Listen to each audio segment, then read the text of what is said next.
You got about 5 minutes to let classes come in. Excuse me, for first period.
I think 30 minutes.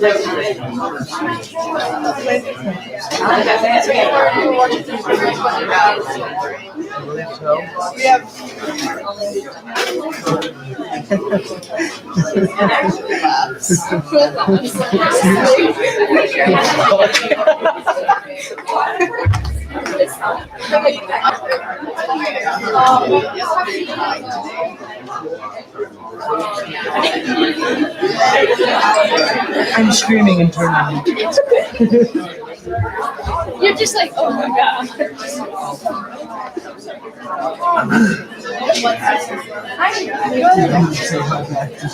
Yeah, try.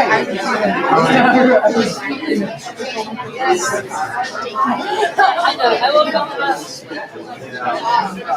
15 minutes ago.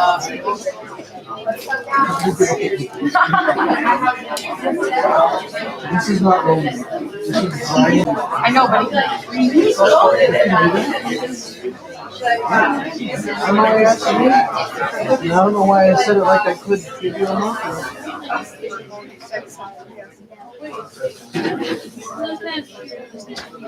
Oh yeah.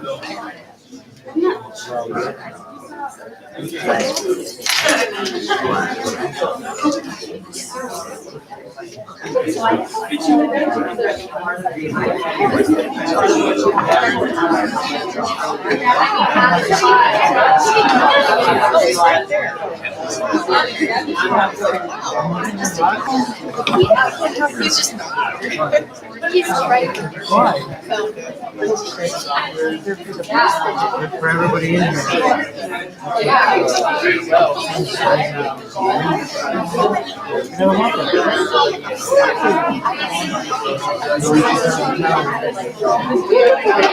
I've given you one today.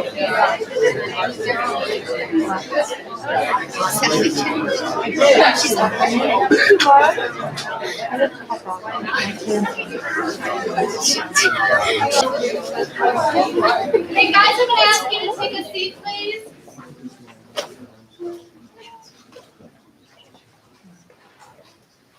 Okay, thank you for being here for second day of Honors Diploma presentations.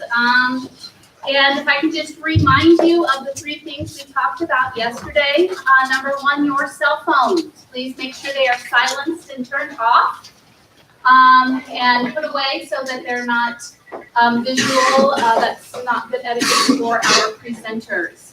The second thing is, remember, questions are answered from the panel first, and then the audience second, if there's time. And then third, we are live streaming. So please mind your verbal P's and Q's. Okay. All right. So we are going to start the morning off with Man versus Machine by Carmen Navarro. Okay.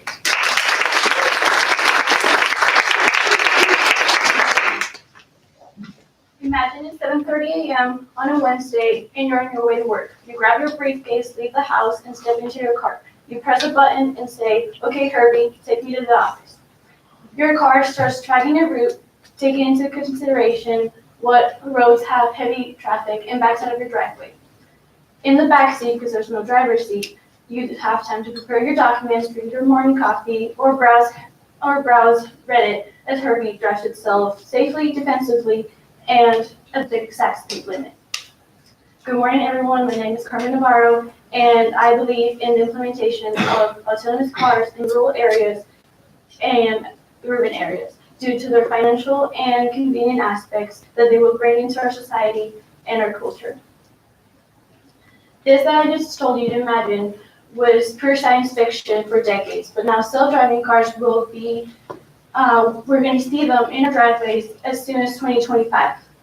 With Google, Tesla, and others working actively in their development, we could start seeing them in our driveways pretty soon. But autonomous cars have a history that is longer than Google, that goes back long before Google, and involves difficult legislation, extensive testing, and a fascinating cultural shift. So all human dreams begin with imagination, and as science and technology being human activities, there's no other start for them other than doubt, uncertainty, and spontaneous need to go beyond our thoughts. A century after the invention of the automobile, the world experienced a technological evolution in this field. The dream started all the way from the rudimentary and complex, working its way up through innovations and advances, making its way to the top until reaching the top of the vehicular innovation. Currently, big manufacturers and technological empires are committed to making one of the biggest desires of science fiction come true: autonomous driving. By definition, we're speaking of a car that is capable of imitating human handling and control capabilities. In other words, a car that is driven along an independent machine that does not need the intervention of a human in order to perform its task. According to an Intel study and research from Strategy Analytics, the autonomous car industry will earn more than $7 billion by the year 2050. They are already been testing for a while, and they're used in closed circuit. Ford and BMW say that they will start producing autonomous cars by the year 2021, and Honda by the year 2020. So once a company starts producing this type of cars, no other companies are going to want to be left behind, and the race to take over the market will go off. But what exactly will change our lives? So first, we're gonna have to say goodbye to a gas station, because the autonomous cars, most of them are going to be electric, and once they run out of battery, they will drive themselves to a charging point. And there is an estimated number of 120,000 gas stations only in the US, so all that space and jobs will disappear. But we'll come back to that. Also, there's not going to be traffic signs, because the autonomous cars are driven by a wireless modem that connects the car, that allows the vehicle to communicate with other cars. So if a car stops, the one behind is going to detect that and will stop or avoid it.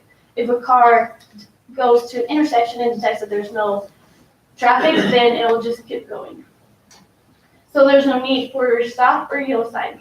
So traffic signs will just become memorable objects that will decorate our walls to remind us that there was a time where we could drive without pressing precautionary options or unrushed on a computer screen. Likewise, the traffic lights will also go from being just poles next to our roads to be chips on the internet cloud. The parking phase will be reduced because the autonomous car does not need to stop, because it'll just drop you off and then leave to the next client. It is estimated that only in the US there's 2 million parking lots. In all that space, we could recycle them into parks or other facilities. It is relatively easy to imagine how the urban landscape is going to change. But how exactly will the autonomous car change our lives? Well, first of all, the most obvious one, we're going to have more time for us. All that extra time that we're going to have because we're not going to be able to drive it, we're going to have more extra time.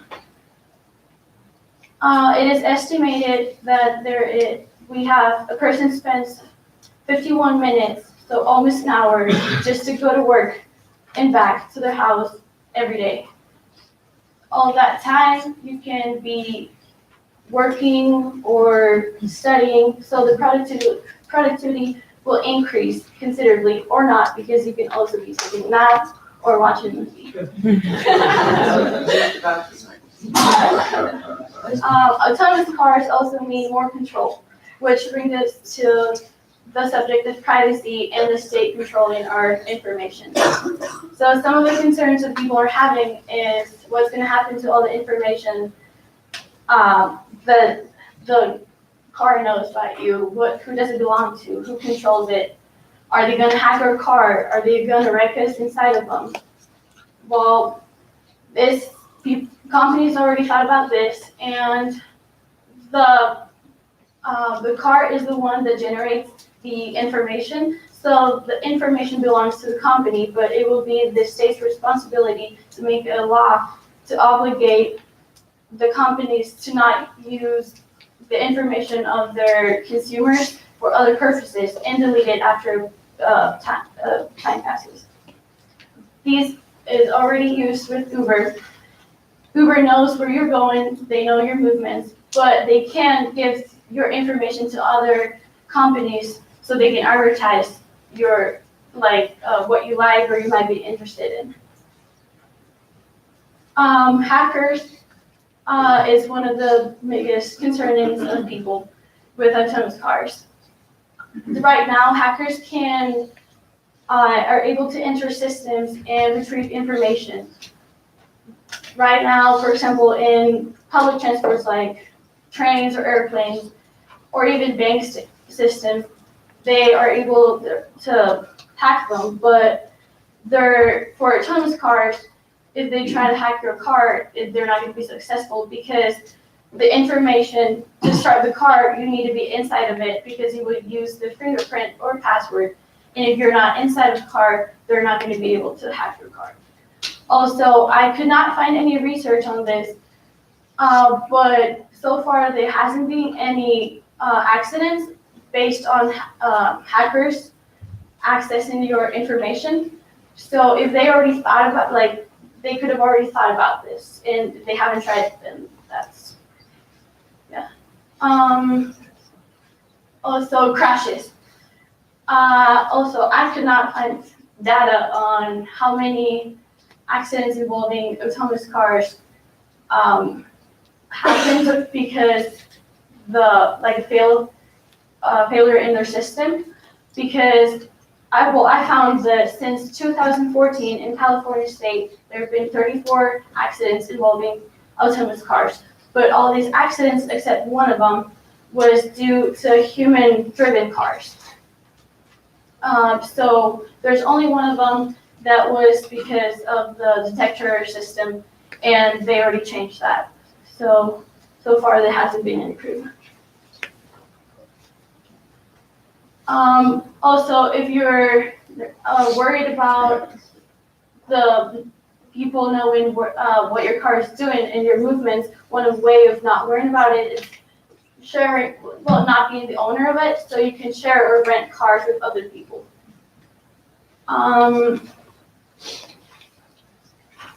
Next one, it'll bring us new jobs, so new activities and new businesses. Because who doesn't want to eat inside the car? Or are we going to have a robot cutting our hair while giving us a massage inside the car?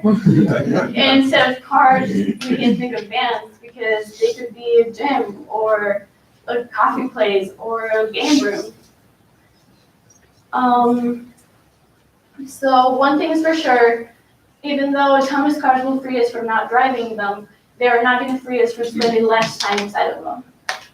So we just have to look at the Devon's paradox, or the rebound effect, that states that as technological improvement increases the efficiency with which a resource is used, and increasing the consumption of that resource is more likely to happen than a decrease. So people are actually going to spend more time in their car. This related to traffic also happens whenever they build a new road. that usually often attracts more number of people to go through that road. So we're actually going to spend more time inside the car than we did before. So those 51 minutes of average driving in one day, the people are not going to care if they buy a house outside the city, or because they will have more time and the car will be a part of their life now, and also part of their office. So bringing this locally, we all know Cortez is a rural area, and benefits of the autonomous car coming into rural areas are the impact in health and happiness. So most of us here probably have a family member that cannot drive anymore, or they're not capable, and they depend on others for them to go to the store or go to the doctor. So, and they feel like they're losing that independence. So giving them these technologies will maintain their independence, and they can socialize with others in other communities, or also people with these capabilities. They will be able to drive now. Reactivating communities in rural areas. So rural areas are usually feel like they're isolated due to the lack of public transport. But they will connect more communities between them to integrate them. Another benefit is sustainability. Most taxis in autonomous cars will be electric. At the same time, rural areas are usually the ones that have older gasoline diesel vehicles. So these technologies could help with the environment, and they could change the movement between diesel to electric cars. And it will be more affordable because you can also, instead of buy a new one, you can just share one with other people. So if the human-driven car is already important in your life, imagine the impact of the autonomous car as it becomes more available to the public. And thank you for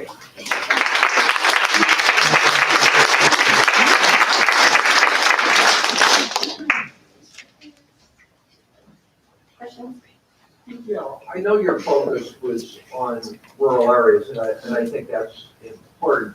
I'm wondering, though, with, if there is a proliferation of electric cars, how that would affect larger cities. I mean, some of us, like it or not, have to drive in Denver and other places like that.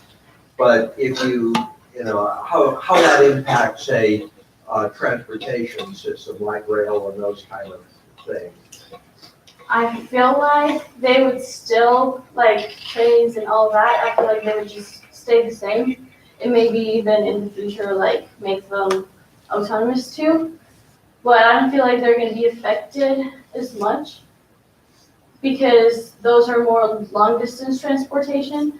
And I feel like people are still going to be able to use them. So.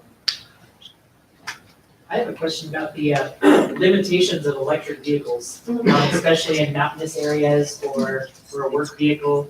A lot of electric cars can't handle the mountain roads quite as well. They don't have as much power. What are your thoughts on that, or what is your research led you to it?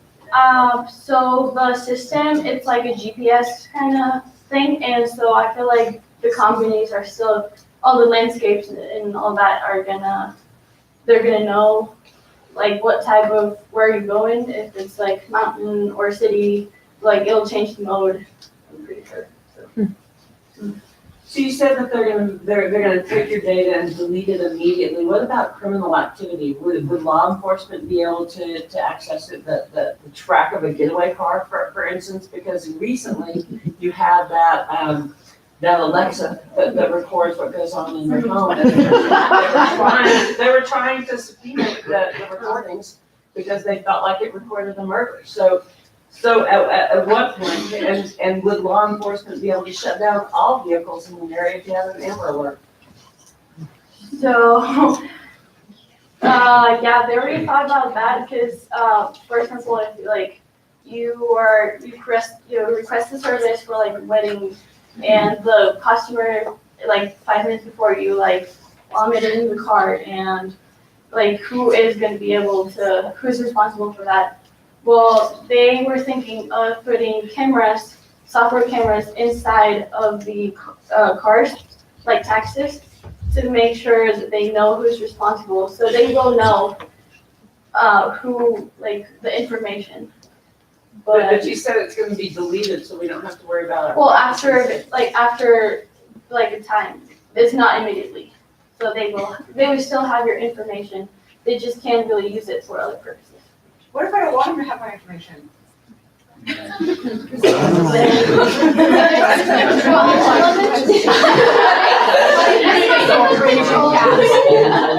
Well, you can still buy your own card and like you just need the password and your fingerprint for that. So You need to share a the card. system that you're proposing would be both, it's Yeah. owned by some sort of service? Yeah, where some you can buy their control own and this? others can like use it as a tax. But all of them have to be autonomous. Yeah. Like, I can't be an old school chick and still drive my truck down the road, is that what you're telling me? Because it's. No, you can, yeah. Because I personally feel safer with my mistakes than a computer's mistakes at this point, which is probably not logical. Are they even doing legislation about this yet? Accident or, Well, just about the cars and yeah, they will and bring, the information, like, are they gonna allow them in cities? And Yeah. I think about the oil companies, and they're trying to get it illegal to have them because it's gonna take away their. well, yeah, I don't think, like so far there hasn't been any legislation, but once they come out to market, they obviously will. That's what they said about the internet too. So there's always a trade-off. When you get convenience, you have to give up something. What are the big somethings that people driving autonomous cars would have to give up in order to have the convenience of that? I don't know, just the pleasure of driving your own car, I don't know. Can I still go camping? Can I still pull my boat? Because it seems to At me that mountain with that electric car? where data is being collected, because data has to be collected, that data is accessible to corporations. And corporations are not in it for the greater good, most times. Corporations are in it for their greater good. Yeah. Which means they're gonna use your information to customize ads that are being given to you Well, that's based on where you where the travel. legislation comes in. The government is responsible for that, and they will put laws obligating them not to use your information for other purposes. Did any of the studies encountered say what percentage of smart cars are gonna be needed in an urban area for them to have that swarm technology working and make it efficient? I do not. And the nightmare scenario question, if a smart car is going to be in an accident it can't avoid, should it be programmed to kill its occupant or an innocent person? All of the above, population control. So if the smart car does kill someone, who's responsible? The driver, the owner, the person that makes the car? Government. Programmer. If a life is going to be lost, should the car prioritize killing the person inside it That's a or good the question. person outside of it? Well, so far there hasn't been any data involving like an accident, like in Hun's car, accidenting other cars. It's usually the human driven car that accidents the other car. So that would be the human driving car, but so far there hasn't been any crashes. But there's a potential for that, so which side do you fall on is what he's asking. I would say the company would have to, well, they would have an insurance and the insurance would cover it. But who gets Oh, killed? forget. You pick. This is so moral. The person in the Flip car. the coin, we'll call the lawyers later. Promise. The one that's driving the car. But they're not. Yeah. You buy a car, Anyway, someone's gonna die and it's gonna be a moral. Yeah.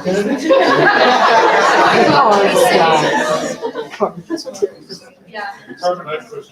So this research is also going on in the trucking industry, and in 5 years, we'll have a person autonomous semi-trucks. At that point, it will be more efficient for companies to use those than No question. semi-drivers. what do you propose we do with the tens of thousands of semi-truck drivers, which are good jobs, they pay well, what do we do with those people? So yes, those jobs are gonna disappear, but at the same time, there are gonna be new jobs. So it's gonna compensate the economy. What kind of new jobs? Well, for example, like, the game room in the car or the gym or coffee place, they'd be new businesses. They haven't been invented yet, but So you're hoping they can do jobs. I'm hoping that Well, and semi-truck drivers. the application, Better than coding. the services, like where you request your scheduling and your trips, that is, like, people have to make that. Yesterday, we heard about critical satire and then it makes me think of Wall-E. How do we prevent that from being the world we live in? I don't think we can prevent that because it's already coming out. So we're just gonna have to adapt to it. Embrace it. Yeah. So here's a weird phenomenon, in Scottsdale and in Hollywood, Beverly Hills, where there are already these electric car services, there is a weird tendency for human beings to throw themselves in front of electric vehicles. Yeah. It's a strange phenomenon. So what was that? And what did your research uncover about this and why is it happening? And Well, that would be the person's fault. But they're Yeah. a lot. I mean, it's like. Well, if it's in purpose, then that would be the insurance from the car Well, company. I mean, what do you think is, I mean, at no other point have we invented the technology with, I mean, whenever the train was invented, no people were just laying themselves in front of the train. I'm sure not.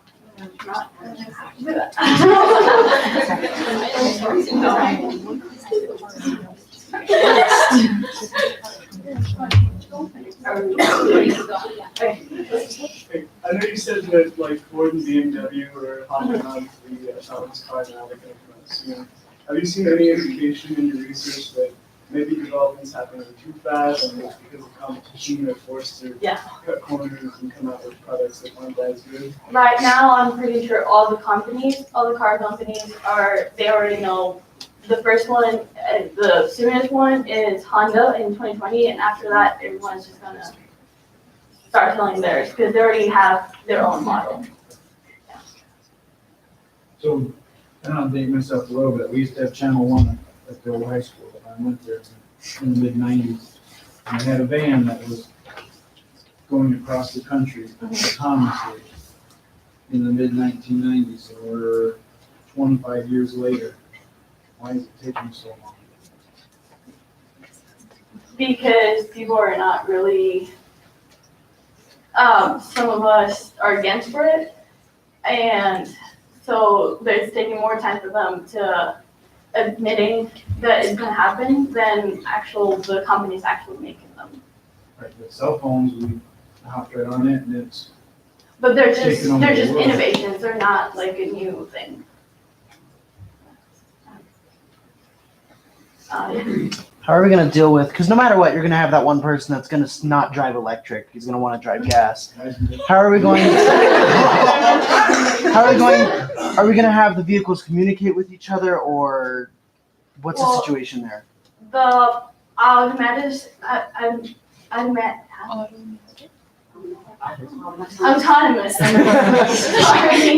cars, they communicate with other cars, not only the self-driving cars. Mhm. So they know what other cars are around them. Okay. So, yeah. Okay, I have to stop it.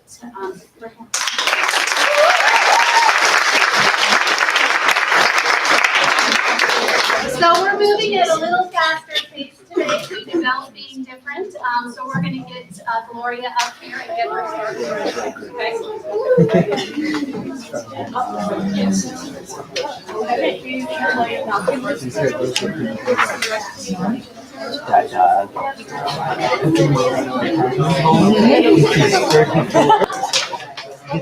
Go into the retirement home, Mom. Go, Mother. You're done. I'm not doing good. I'm gonna let you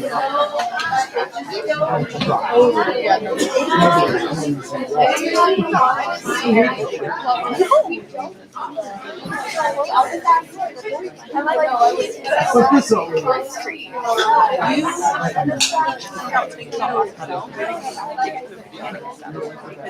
Oh, no, I'm talking about the whole happiness. Yeah. Like, not. Yeah, not.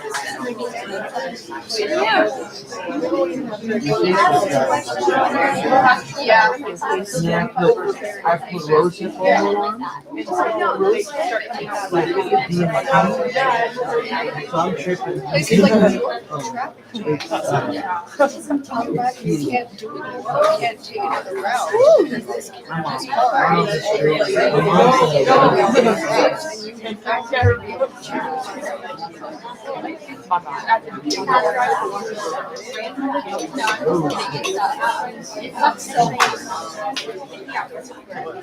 Boost immunity contains high amounts of vitamins that help adopt a common sense. It may help save lives. Support prevent rheumatoid arthritis. It's not really wet.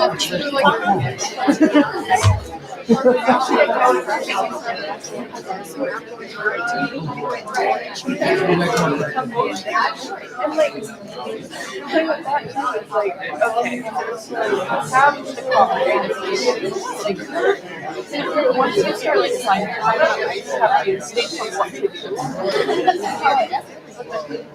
It's the car in the car, like, well, I was like, and I don't know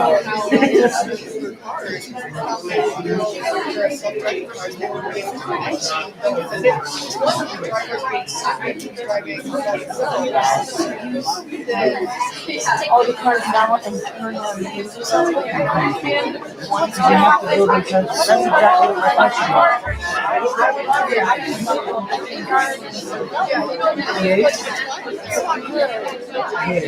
It's good for the environment. Junkyards provide another environment. It's like whenever people sink boats on purpose. The fish have a drain spot. So our next presentation is Gloria Perez, taking care of those who have taken care of us.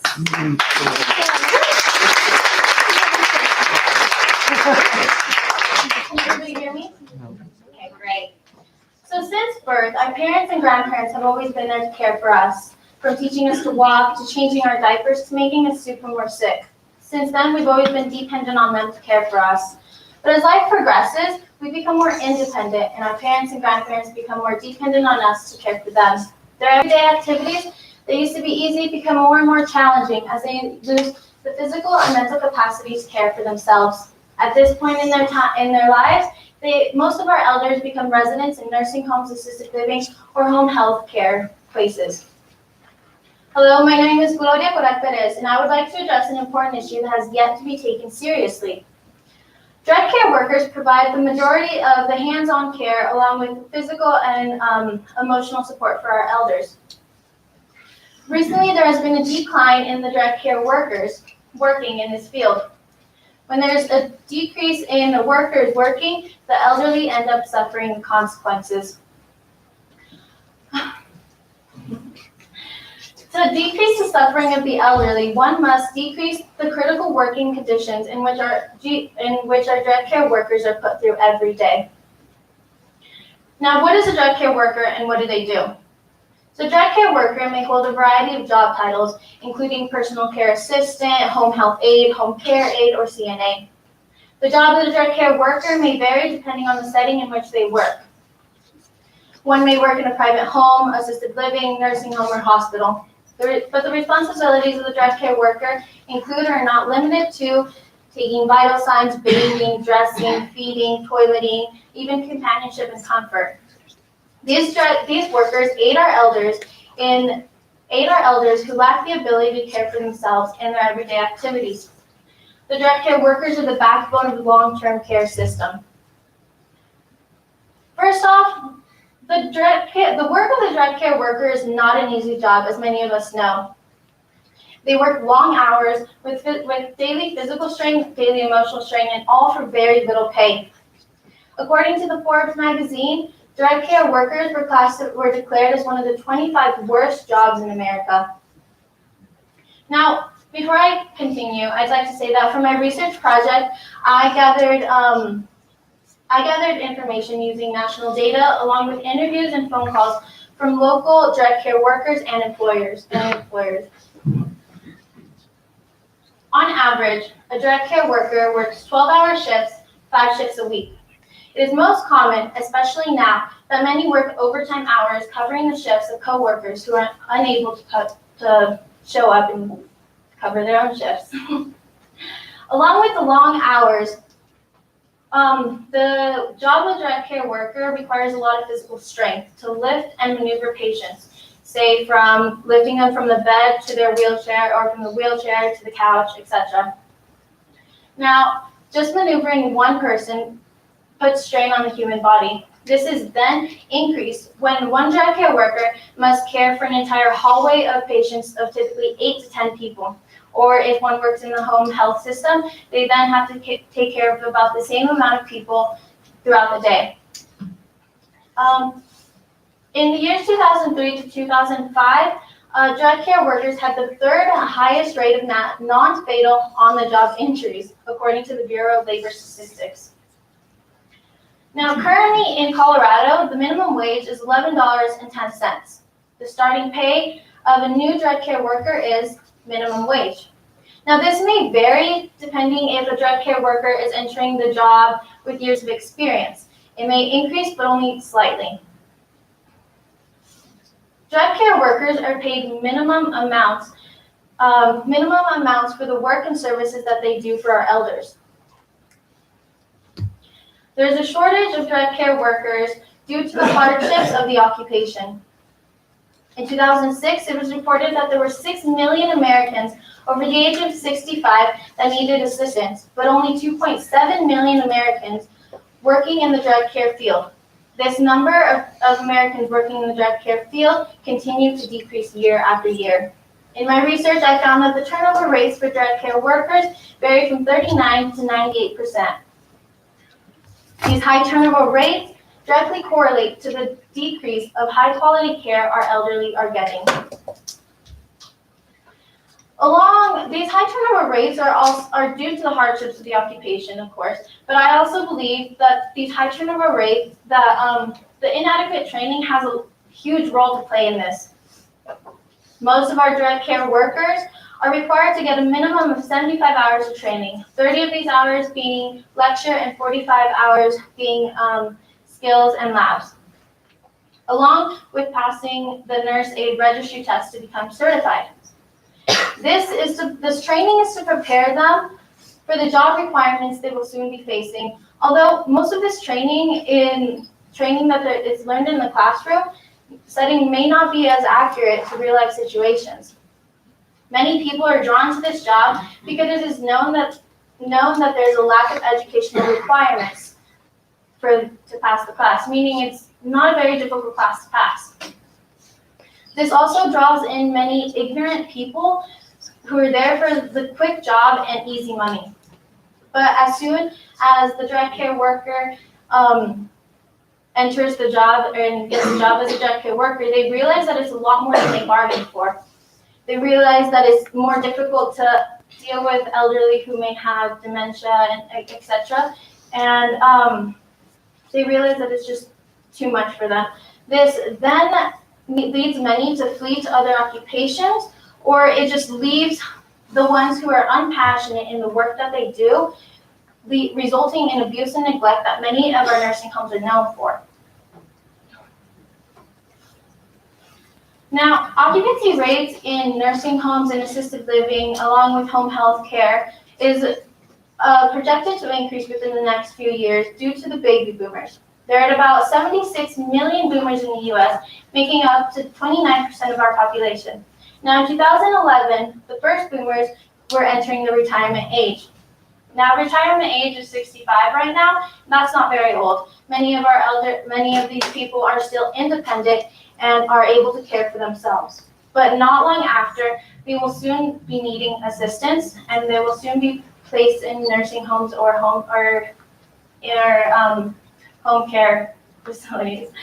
But how are we supposed to meet the demands of high quality care for these elders in recent years when currently the direct care workforce are stretched critically thin?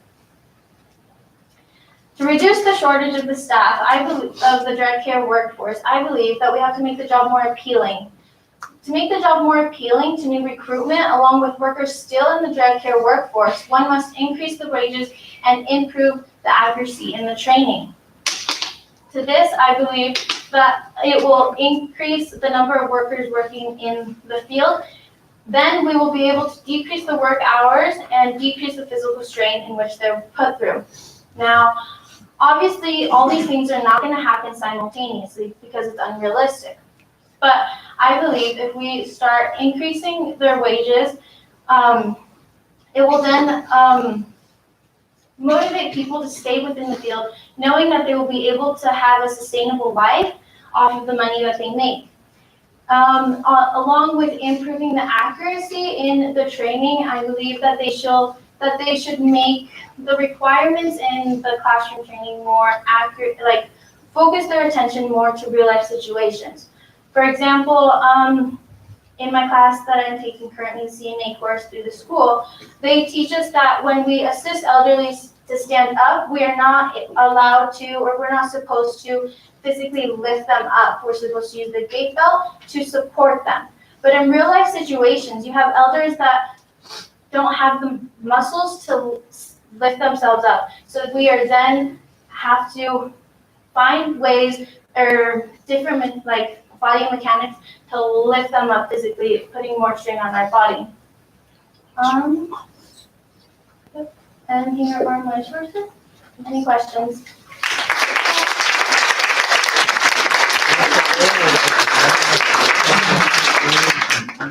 Do you think that, like in bigger cities, they're putting up like the big apartment buildings that are the independent living, senior living places? Do you think that that has direct correlation to less jobs for direct care workers because you're putting them all in one space? So you need less workers than like a whole bunch of little places with workers. Did you find that in your research? I was not able to find any data in like large cities as much. No, I was not able. Most of the data that I found was in like urban, small places. So these higher wages, where do they come from? So, Who pays that? so most of our nursing homes and home health places are federally funded. Now, I think that, so when, how do I say this, sorry.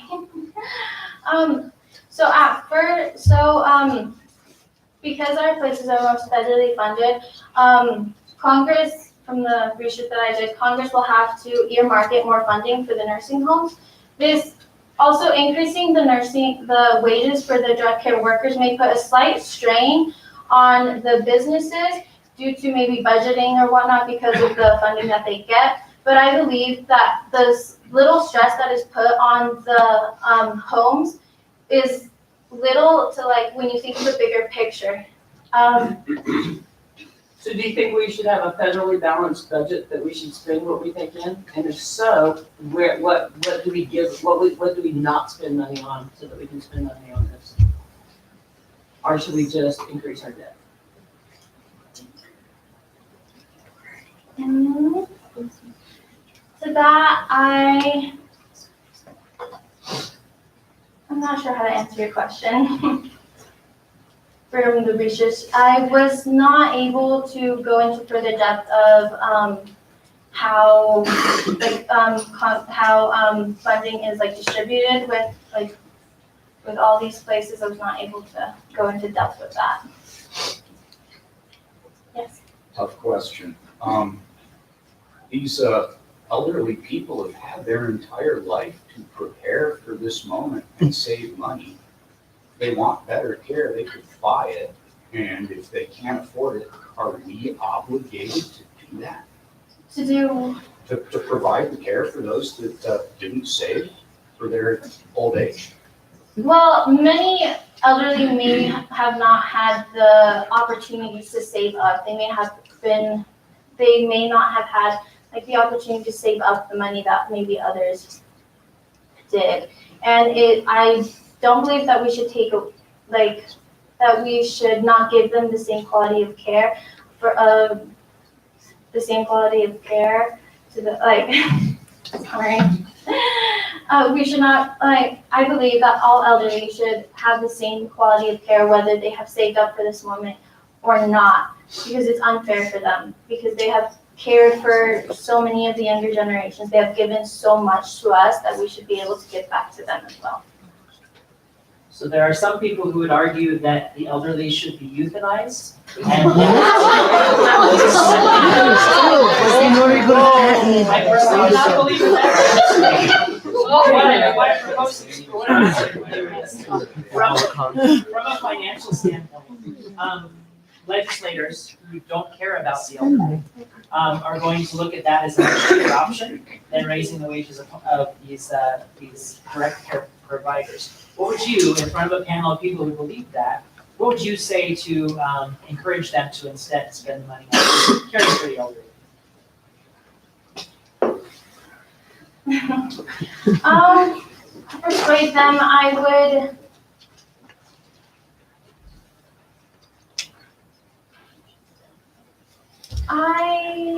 believe that,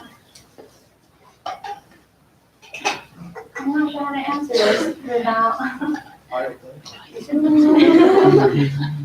How do you feel about No, that? we shouldn't euthanize them.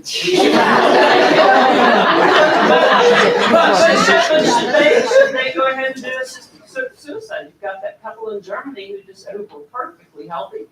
They're in their 60s and decided for assisted suicide to unburden their children. And so is that what they should do if they haven't saved up enough money?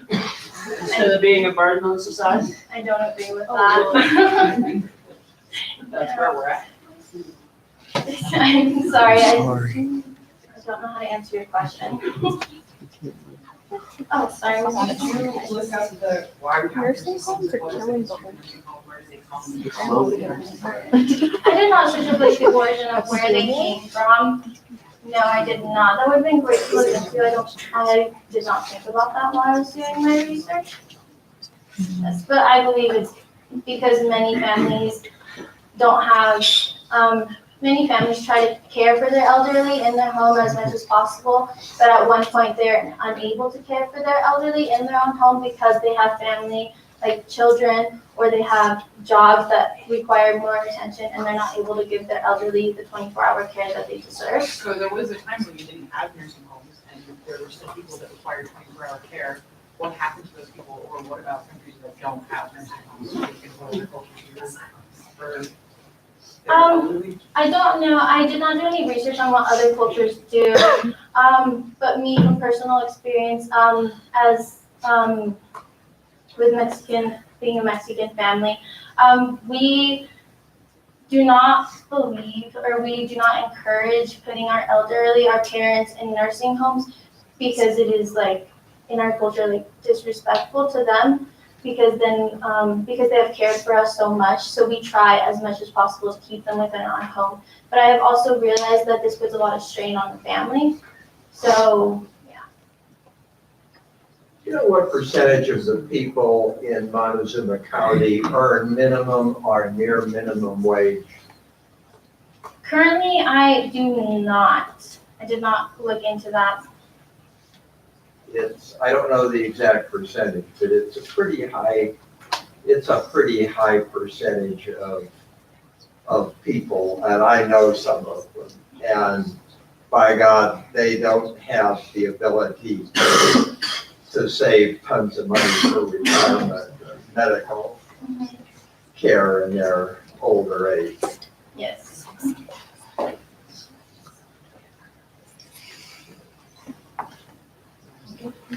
Yes.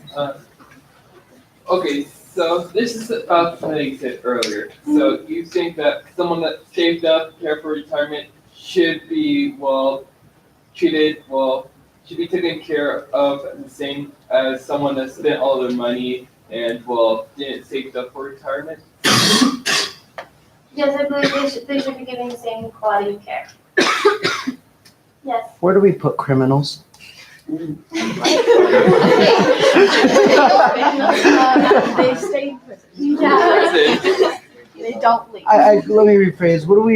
What if somebody typically doesn't really involve themselves with other people and typically has morals that aren't seen as welcoming to a community like that, and the family still can't support that person? Also basically a hostile elder person. Sure, a hostile elder person. I'm not sure how to answer that.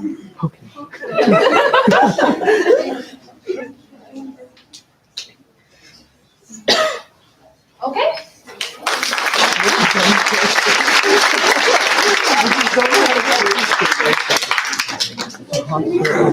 Oh, he sympathized. Oh, it's like a hostile elder. Have about 14 minutes.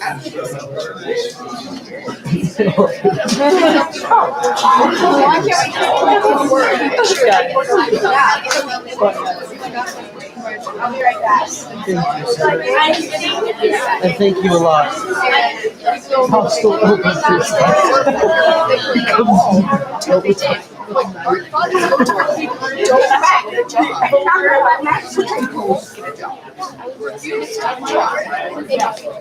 I'm really sorry. I love this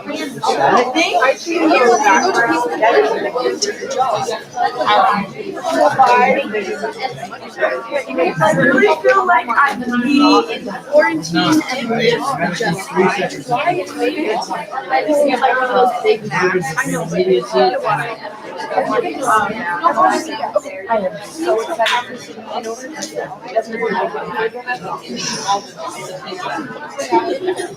school. Why would it make sense? I'm excited to hear our argument. It makes sense why they do what for. I remember Denver area school is meant for women. Except for Columbine. After several Colorado schools, they didn't even have to do the closing winter because of its ongoing safety concerns. 18-year-old woman who made a threat. According to local media, she is armed and said to have an infatuation with Columbine mass shooting that took place nearly 3 years ago to the day. Oh my gosh, that's yeah, it's a woman. I have friends that are in One of the shut down school districts.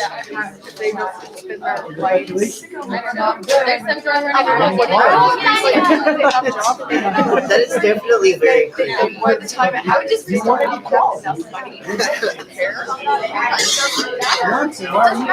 If we want to make sure that if we want to make sure we don't get more in debt, this country I still don't have Thank you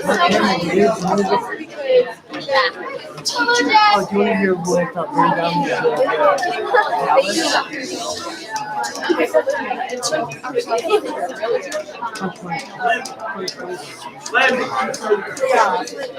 What?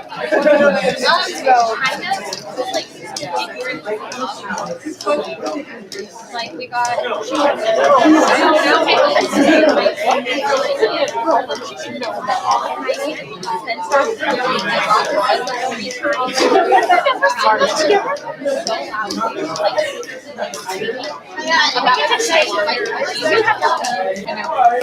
And they just kept bringing out the exact same, like, just like, you gotta tell me more about it. And then I just thought, it's the exact same thing. It's just crazy. And then I was just like, this is 3 times. Wow. Corrals. Corrals?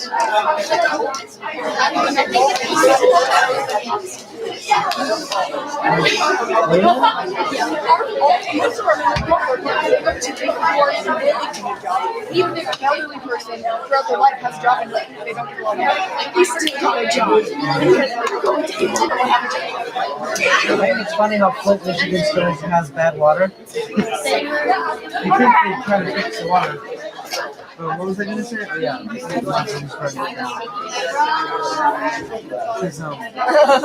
I know. Oh, Also on the inside. I feel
Me drawing conclusions, how you feel. It makes more sense than that.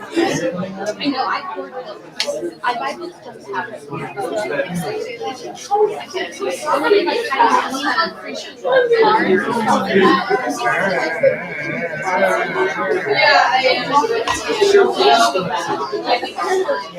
You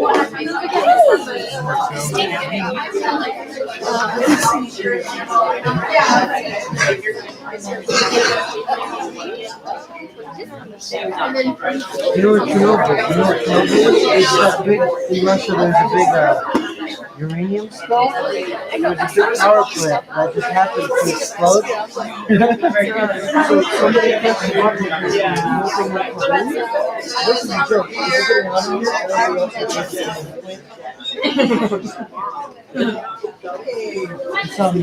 What is his button? You know, just like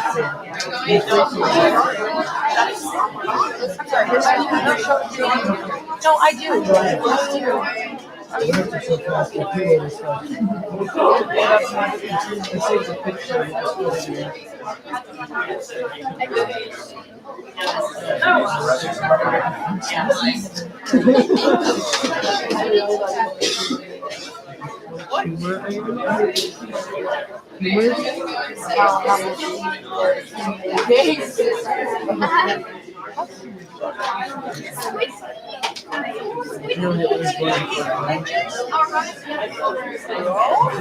So was Columbine. Columbine is on you know exactly what to smoke on that day as well. Oh yeah. What's funny? I like that one. So we get to play and then look for eggs.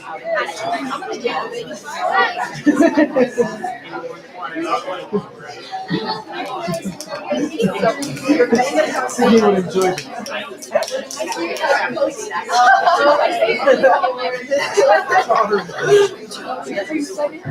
I'm so scared. Got it. I'm so excited.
This is a sports team. Let me just read it to you.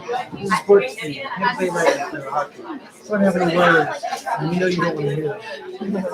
Understand your anger, your frustration, your sadness, everything we get. Everything you're feeling, we get. This is demanding we imagine, but it serves me enough of anyone to think of being there the entire way. Boston Spirit said, this is what a drunk text message looks like 2 p.m. They probably didn't make it to the next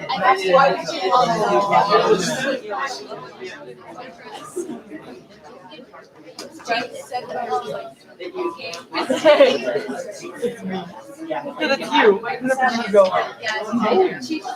how you bowl. Whatever you want.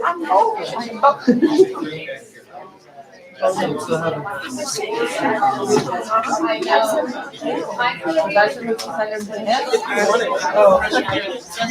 You wanted to thank me.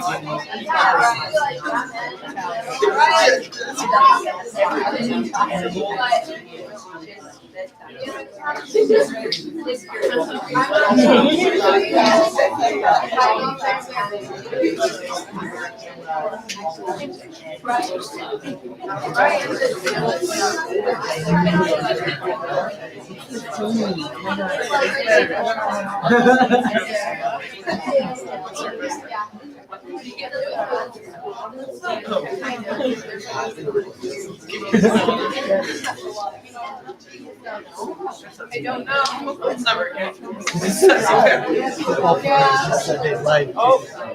Oh. Never happened before. It's not too bad. It's true.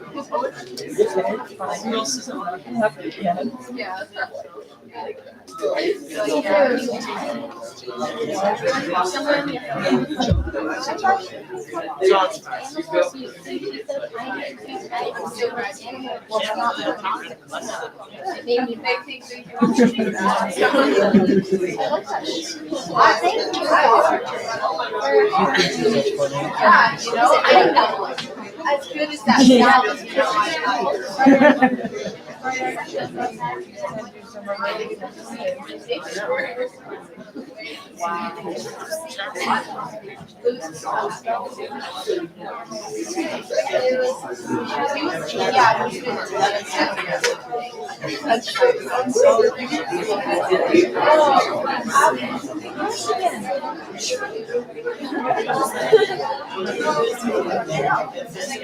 Oh, none of them said.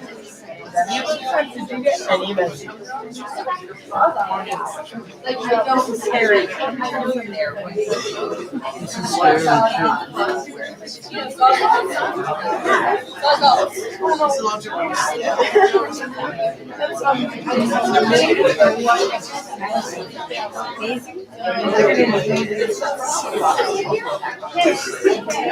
Okay, so I'll find out.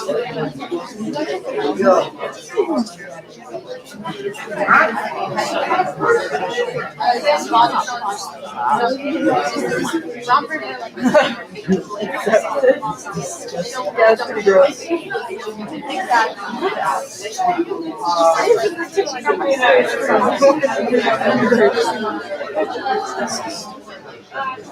Let's try again.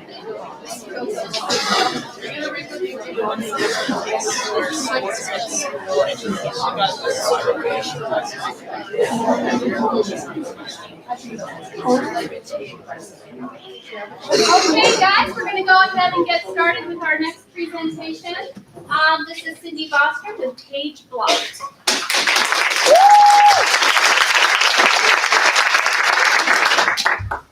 America was born as a Puritan nation that has worshipped the idea of innocence. Our nation's culture was built on the godliness of innocence, but we've changed. We see murders on TV, torture in movies, and discrimination in our streets. But sex? Sex is not allowed. Sex is dirty. Sex is sinful. Sex is impure.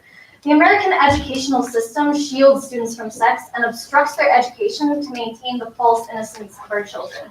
Hello, my name is Sydney Bostrom, and this is Page Blocked. My project was discussing the censorship of sex in schools. My goal was to open a democratic discussion with the RE1 school board about how sex is discussed in schools. I was not able to meet with the entire school board because of scheduling issues, but I did meet with the president, Sherry Wright, the vice president, Sherry Noyes, and the superintendent, Lori Hawkness, also sat in our meeting. The subjects that I discussed were the dress code, censoring content of the class, internet censorship, and sex education. I did not provide all of the arguments that I present now to the school board because there was not time for a second meeting and my ideas were not fully synthesized until after the meeting. First of all, the dress code. The simple question I posed to the members of the school board is, what is sexually provocative? Ms. Wright's simple answer was, I don't want to see a butt cheek. However, if the sole purpose of a dress code is to protect one's right not to see someone's body, then it also infringes on the other's right to show their body. She also jokingly said, if you're wearing anything but long johns, it's probably sexually provocative. So, if almost all clothing can fit into the category of sexually provocative, why is only some of it prohibited in schools? The main reason for having a dress code is to dress for success, or dressing professionally so that distractions aren't caused. Many studies have been done on this subject to determine whether casual dress or immodest dress has any effect on productivity in the workplace. However, these studies vary widely in results, so it can't be determined whether casual dress has any effect on productivity in schools or causes any distractions.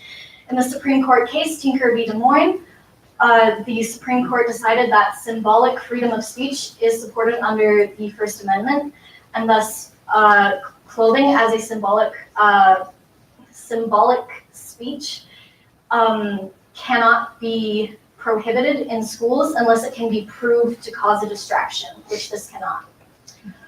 Also, in the school dressing for success is not about success, it's about acceptance. As with any code of conduct, it portrays what is acceptable in our society. And since dress codes are mostly turned towards women, the dress code is basically saying that a woman's body is not accepted in society. Calling a woman a distraction intrinsically puts male education above a woman's education.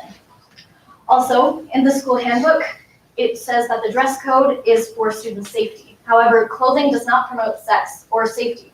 Clothing is not an invitation for sex. Me showing my shoulders does not provide my consent. Also, the school board did tell me that a new dress code is being formed by a group of students at the school. The members of the school board did agree that the dress code was outdated, and they believed that the students would be better qualified to determine what is appropriate for school. Next is censoring content of the class. Movies and literature are prohibited in schools, even though they can be educational. All R-rated films are prohibited in high school, except they can pertain to the content of the class. The movie Schindler's List, though it has sex, can give a more personal and emotional lesson about World War II than a PowerPoint or a textbook.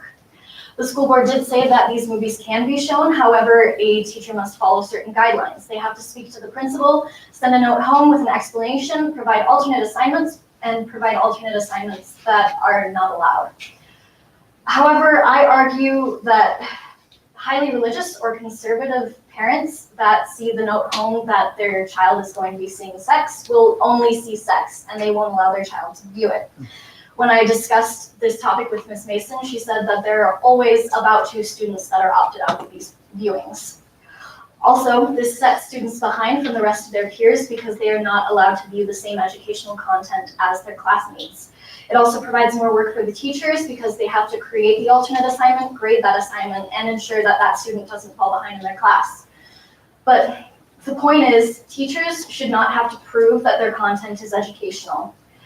All class content in a school should be educational. And if you doubt that a teacher's content is educational, maybe you should doubt that person's ability to be a teacher.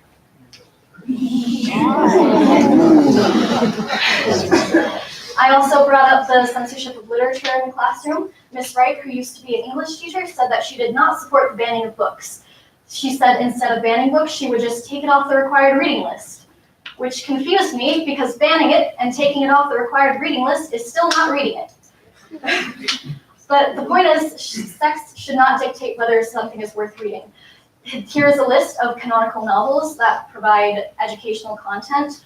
The big ones being Don Quixote, 1984, Oedipus the King, and the Canterbury Tales. Also, almost every Shakespeare play has graphic sexual content in it, yet Shakespeare is required by the state to be read by students. In Hamlet, Act 2, Scene 2, when Hamlet, Rosencrantz, and Guildenstern are talking about how they neither lie at Faith's feet nor at her head, that you live about her waist or in the middle of her favors, Faith, her private suite, in the secret parts of her fortune. Twelfth Night, Act 1, Scene 3, talking about Sir Andrew's hair, but it becomes me well enough, does it not? Excellent, it hangs like flax on a distaff, and I hope to see a housewife take thee between her legs and spin it off. 12th Night, Act 2, Scene 5. By my life, this is my lady's hand. These be her very C's, her U's, and her T's. I presume you can tell what that spells. And finally, Titus Andronicus, Act 4, Scene 2. Thou hast undone our mother. Villain, I have done thy mother.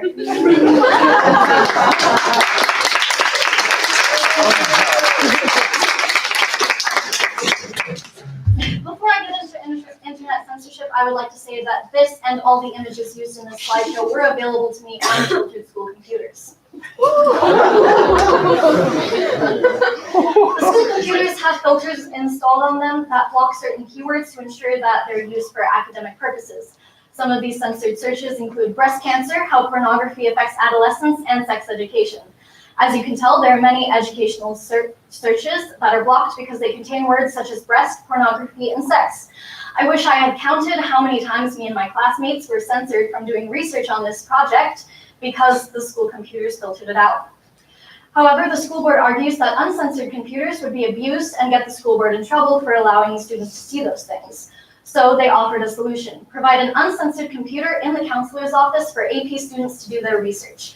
However, this would still require parent permission. And some students that would want to do research on sex education for their own safety would not be allowed because their parents would not let them. They also stated that a child can't just walk in and say, I want to look up sex ed, because obviously anyone who isn't an AP student doesn't care about their education and just wants to look at porn in counselor's office. The pornography industry targets ages 12 through 17. So they cater their content so that this age group can view it. There are certain websites that do not get filtered even with these school's precautions. Websites such as Lemon Party and the Pink Rhino Room that seem perfectly safe but are actually quite graphic. There are also organizations that give instructions on how to get around the filter. Organizations such as Peacefire that claim their goal is to preserve the First Amendment rights for internet users, especially those under 18. These websites provide links to circumvention sites, tell you how to set up your own circumvention site, and provide instructions on how to get around the block that is installed on the local computer instead of on the network. Also, how many of you have a cell phone right now? Any one of you is not filtered on your cell phone from looking up porn right now. You can get on your phone and look up porn and during the school hours, and it won't be filtered.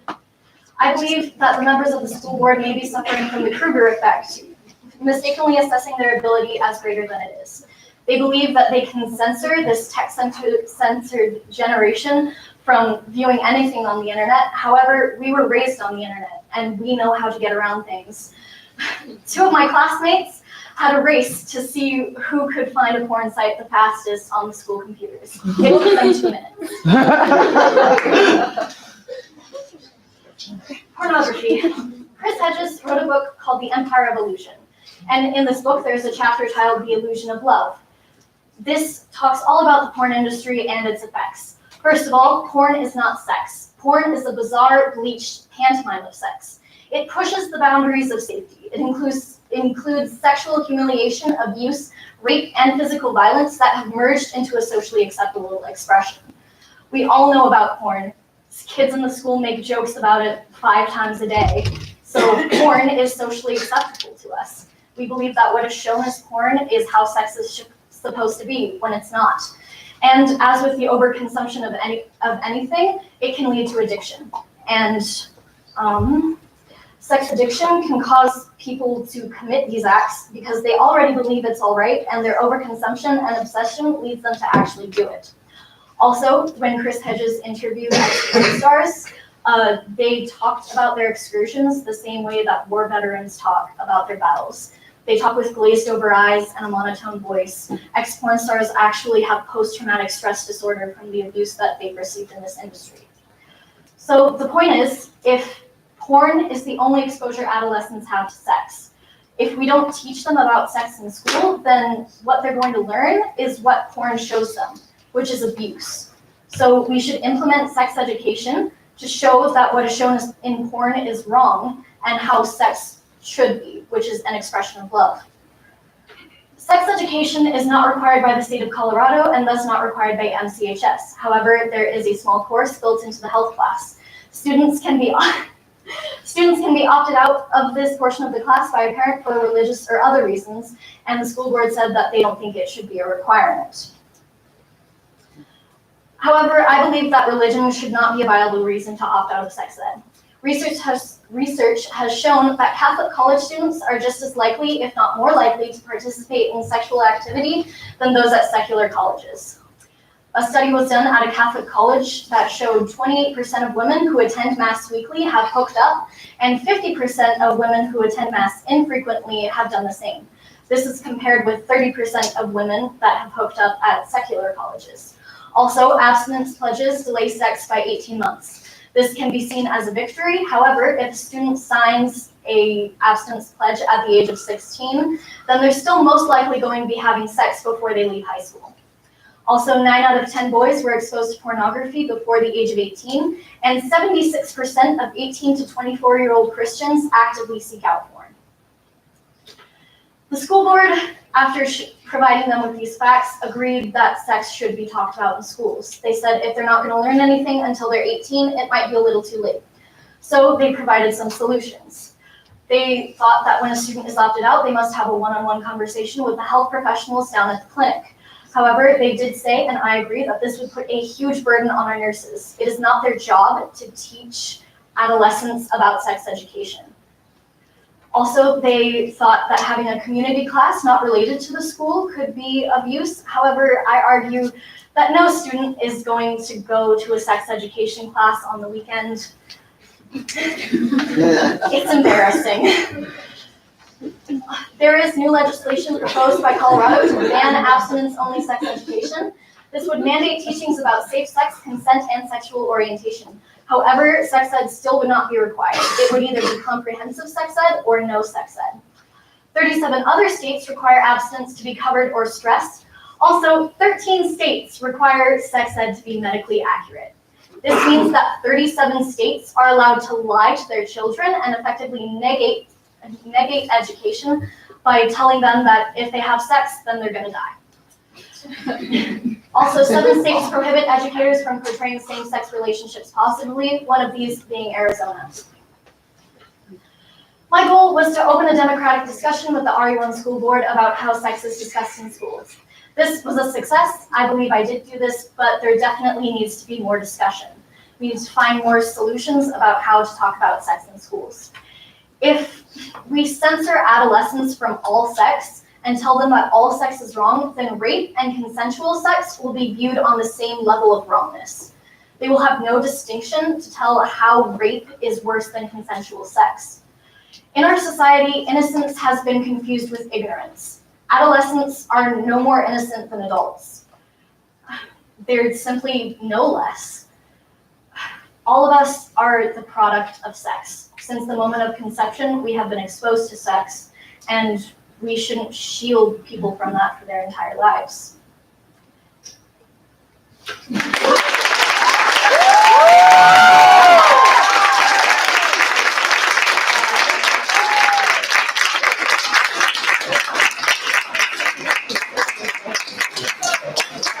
Where do we start? Kindergarten? No, They were produced by sex. Why not start in kindergarten and go all the way through? I believe that sex should not be censored. However, we should not be teaching sex education in elementary school. When? I believe middle school would be a viable place to start because that's when they hit puberty and sort of become accustomed to those things. However, I do believe that sex should not be censored for elementary school students because if a child understands what sex is and understands that man plus woman having sex equals baby, then it would be less awkward for them to learn about sex education. And I just feel like it would be better. Why is it the state's job instead of the parents' job? Because if parents don't educate their children about sex, which a lot of parents don't do, then it can seriously harm children. Highly religious parents that don't teach their children about sex, those students don't know how to prevent STDs, don't know what proper contraception is, and don't know what sex should look like. If they view porn and think that that's how sex should be, they can be caught in abusive relationships and they are at more risk for STDs. So if we require sex education, then all students will have that advantage to ensure their safety. Yes. Did you do any comparisons with how European countries handle the education or the acceptance of sex in their culture? I do know that European countries accept sex much more in their culture. I did try to do research to compare American teen pregnancy rates with French teen pregnancy rates. However, I thought that there would be too many conflicting factors with the culture. However, the study that I did find, French teen pregnancy rates were a lot lower than American teen pregnancy rates. Yes. Building on the culture thing, but looking more at our unique culture here, there's the phenomena, no pun intended here, of the forbidden fruit. What people are denied is that which they covet or are most interested in. And in the United States, we censored the heck out of sex for a long time, and our advertising culture exploited that heavily in the 80s and 90s. We're still kind of harvesting that crop. My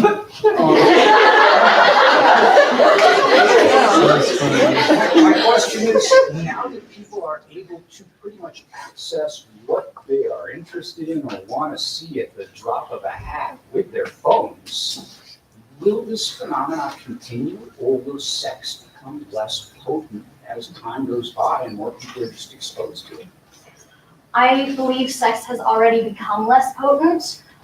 This is why porn has to push the boundaries of safety, because people have already seen what consensual sex looks like and that doesn't excite them anymore. So they have to push the boundaries of safety. However, this still has not gone into mainstream culture. So I think it would take a while for ads and things like that to, for the sex thing to die down, because sex is still not incorporated in our culture outside of, private times. I got one for you. It's kind of a two-part thing here. How free is the information on the internet, or how is every piece of information that you can possibly have available to you on the internet? I believe it should be. Is it? No. So if you search, for example, do a Google search on like, I want to join ISIS or child pornography, what kind of hits do you get? I don't believe that anything on the internet should be censored. I believe that wrongness should be shown so we can comprehend that wrongness and compare it with our society and how we view things. Okay, so over my lifetime, we have the sexual revolution and education. You have much more discussion about sex in schools than you did when I was a child. We have much more on TV, but yet the porn industry has gone, viral or whatever. The same thing with sex trafficking. Why is our continued exposure to sex not backing us down off of that? Why isn't it becoming just kind of routine stuff? Why are more people paying for sex with underage girls than ever before? Why? Because porn is socially acceptable in our society, people feel that they should view it. And so, sorry, I'm trying to collect my thoughts. Teenage boys. They're not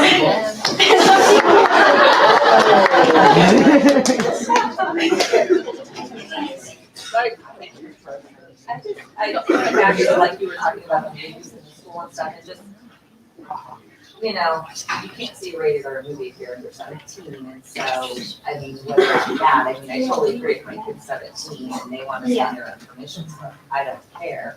But I get the school's liability for if you have kids under 17, I mean, they can't go to the movie theater and see a movie if they're under 17, it's rated R. So. That what's is the solution true. for that? However, if a teacher shows a movie, then it should have educational value that pertains to the content of the class, because that's what a teacher's job is. So students or adolescents aren't allowed to go see movies at the movie theater unless they're 17 or over, because not all of that content is educational. Not all of that can open their eyes to the problems in our society or stuff like that. Doesn't it make the school system legally liable if they're showing rated R movies to kids that are under 17? I suppose it can. So I mean, that's just kind of 6.5 doesn't hurt the other. Have their hands in it. So the meeting you talked about just the ultimate mission of the school is education and not, well, what can I wear and what can I wear? Wouldn't it be in the best interest of the school then to use common dress to eliminate the showing of individuality and the difference between who has what clothes and who doesn't, and just level the playing field, take the issue away from what we're wearing?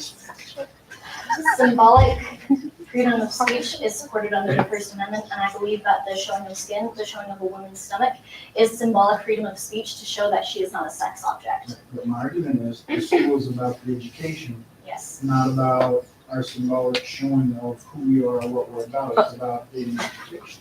That is And if true. we're gonna have arguments or make people feel misplaced or pointed out or singled out, and that's not the goal of education, then common dress would make sense to eliminate that issue so that everybody's supported and treated evenly. Fairly. It would make sense, however, clothing does not hinder education. Is that what research says? Yes. Common dress actually makes kids more level in the playing field in the classroom because they're not judged by the teachers or the peers by what they're wearing because they're all alike. I'm wondering how body shaming plays into this, because if you think about how viewership in Europe, European countries, when you watch sex on television, which is available to everybody who watches television any time of the day, the bodies are not perfect. Yes. And here in our society, bodies that are shown in the form of porn or are shown on TV or, rated 17, RN17, whatever, any of those movie structures are beautiful bodies. Yes. So is that something that you've thought about at all? I have thought about that. I believe it's more acceptable for a woman to show her body if she has that perfect body. And part of this dress conflict is that people don't want to see others showing their body if they're not perfect. However, I haven't done any research on this to show anything. So you talked about, you mentioned highly religious parents shielding their kids from sex education, things like that.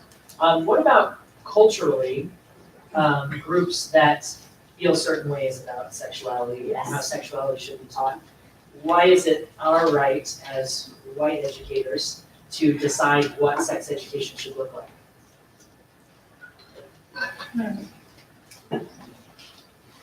I do agree with that.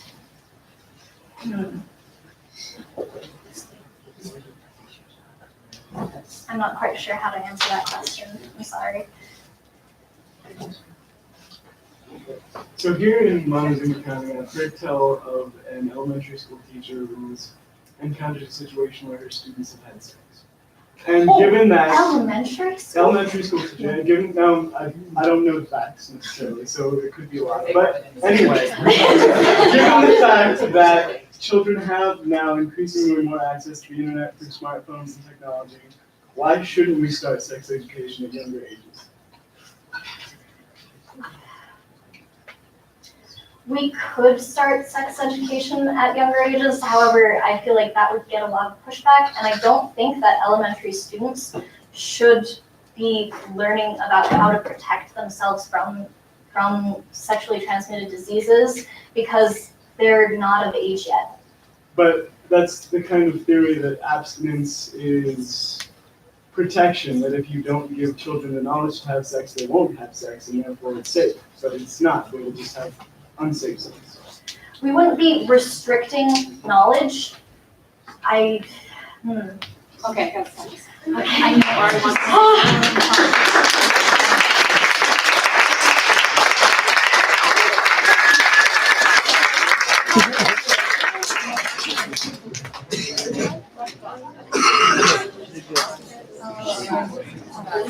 Megan Snapchat?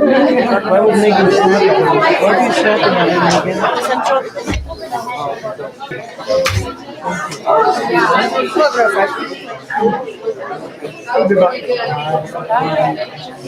at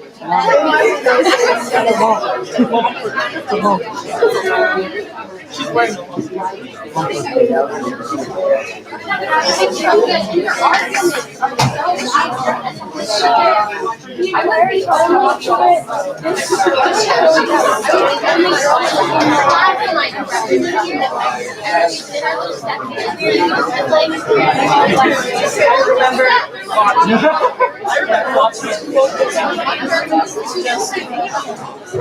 I gotta talk to my sister. Yeah, exactly, and it's like, especially since our heights, I don't all the time, like, I can guarantee you, most parents, I already know that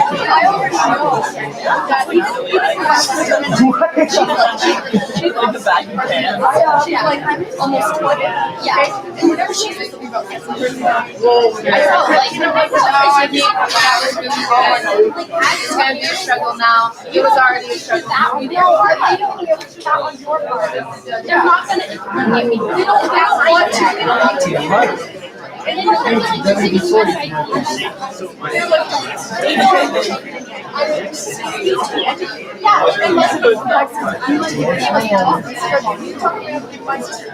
feel like so many kids wouldn't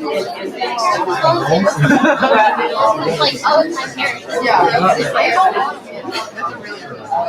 like, I don't, cannot picture anyone like, you're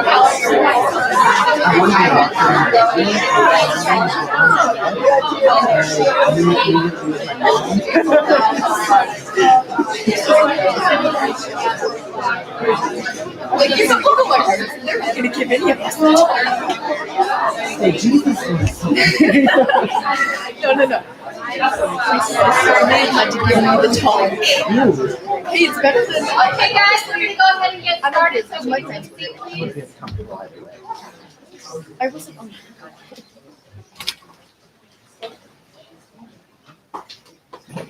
Our next presenter, Shayla Candelaria, tracking the meds.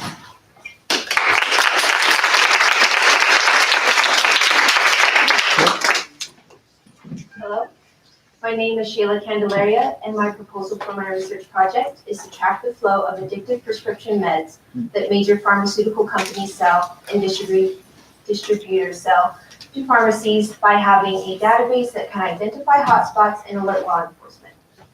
In other words, track the custody chain instead of every individual that uses prescription drugs. This would include tracking addictive prescription drugs that are subjugated to abuse, such as opioids, benzodiazepines, and stimulants. As you can see on my board, I have the most common synthetic form of all three of these. For opioids, it is Oxycontin, Vicodin, Percocet, fentanyl, codeine, and morphine. For the benzodiazepines, it is Xanax, Ativan, Valium, and Restoril. For the stimulants, it is Adderall and Ritalin.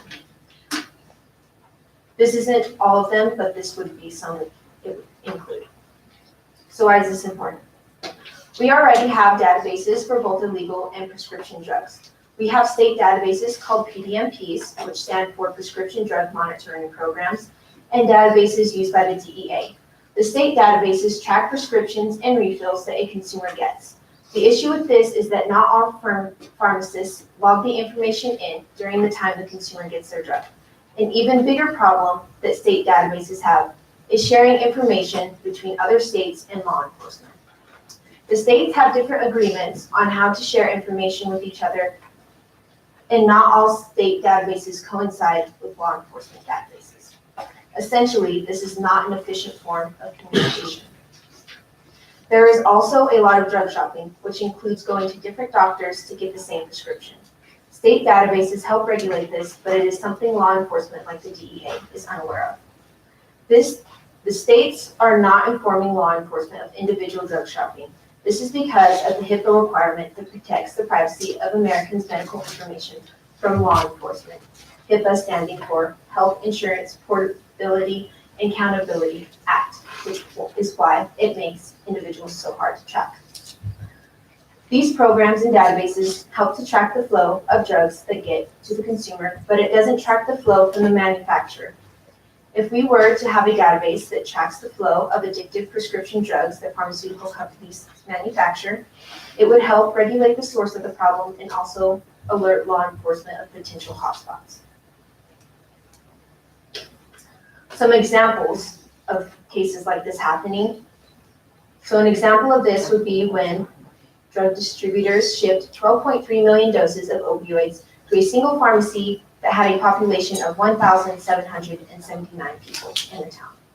During the same time period, there was a similar incident that occurred in Williamson's, West Virginia. A town of 3,000 residents received a shipment for 20.8 million doses of opioids.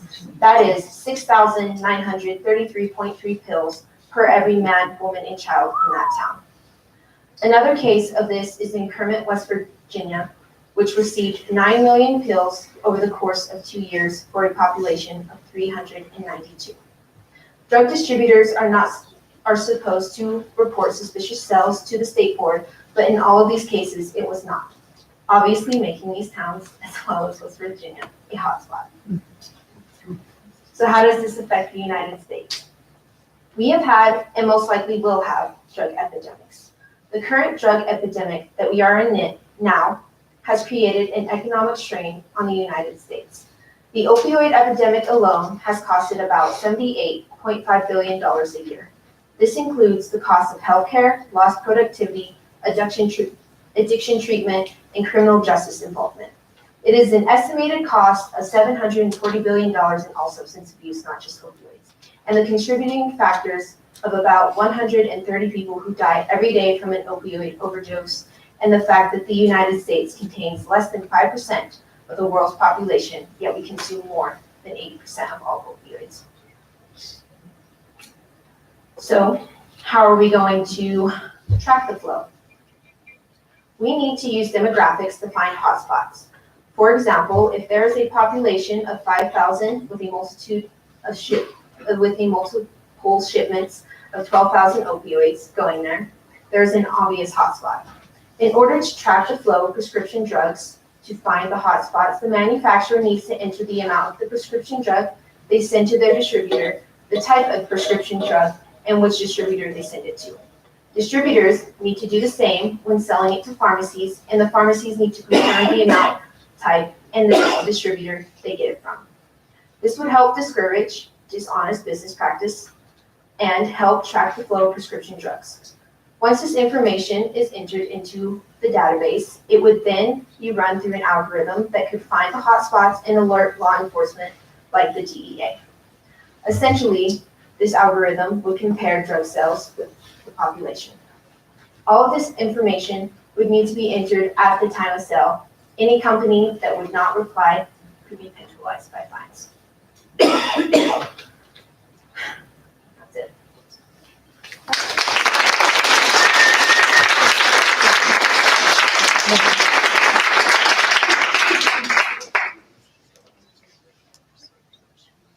We currently track money pretty well. And the money that comes from the Fed that gets distributed to banks. Do you have any idea how that's done? How the money flows? Mhm. I'm not sure. I know that that's more of something that like independent like business owners do. That's not something that's really. Well, the banking system does that. Do you know? I'm not sure on how that works. Do you know how do you know how the bedroom tracking works? Because I know that if you buy any drug, that's why they have those bedroom drugs behind the counter if they're no longer on, over the counter. And you have to sign and show your driver's license. Do you know that that information is ever shared again across agencies? No, it kind of depends because like the states, like I said, they have the PDMPs, the prescription drug monitoring programs.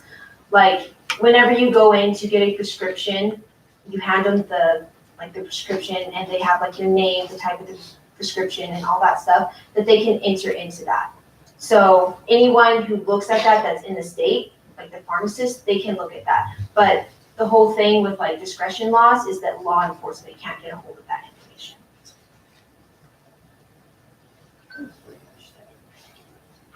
So do you think by tracking the supply chain, does that get around the HIPAA laws? Is that why you're suggesting is that? Yes, because if it wouldn't be tracking like every individual, you would keep the individual's medical information out of the law or out of the hands of the law enforcement. It would just be more regulation on big manufacturing companies and distributors. So you mentioned that there is this system in place that pharmaceutical company, Big Pharma, is supposed to be doing this already Yes. between pharmacies. So what is your proposal On, what to do?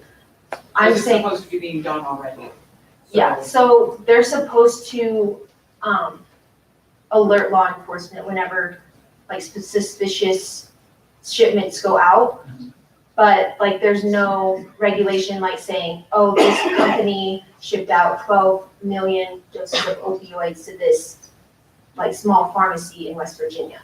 There's nothing like that. They're supposed to be like, oh, this is kind of suspicious because the population's small. But So are you proposing that legislation be put into place to cause that to happen? I'm saying, yeah, it'd probably be more of a government-based thing where it would be like a database where you would enter this information if you were a manufacturer or distributor. We're gonna require the tracking of these drugs.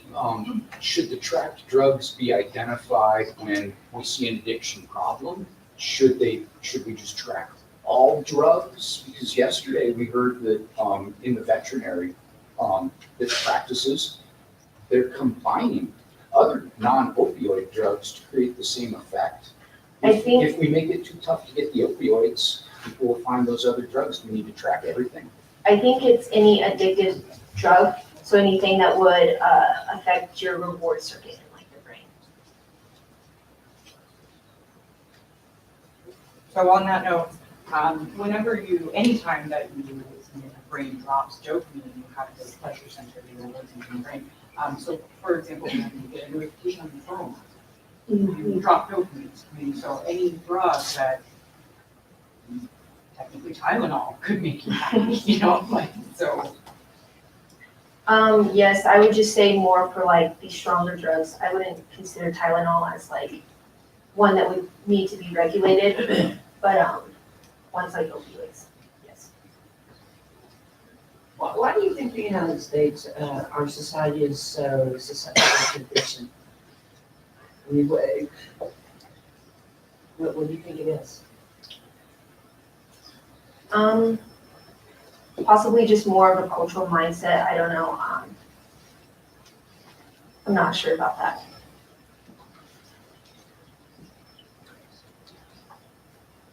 So you kept saying law enforcement, law enforcement. At one point you said DEA, so is that every law enforcement you said? And does that mean you think the DEA, is that? who you I think mean? it should be specifically the DEA. Okay.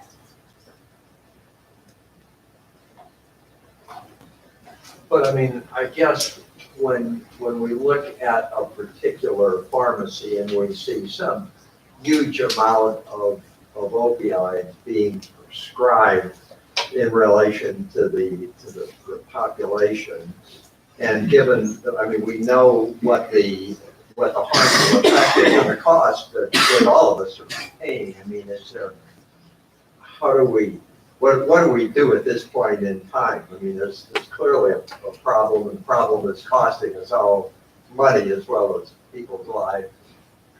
Like how do you solve like opioid crisis? Yeah, I mean, let's take a specific small community in, say, West Virginia, where the amount of opioids is far beyond, every man, woman, and child can, have 1,000 pills every year. I mean, what's sort of what's the step? How do we?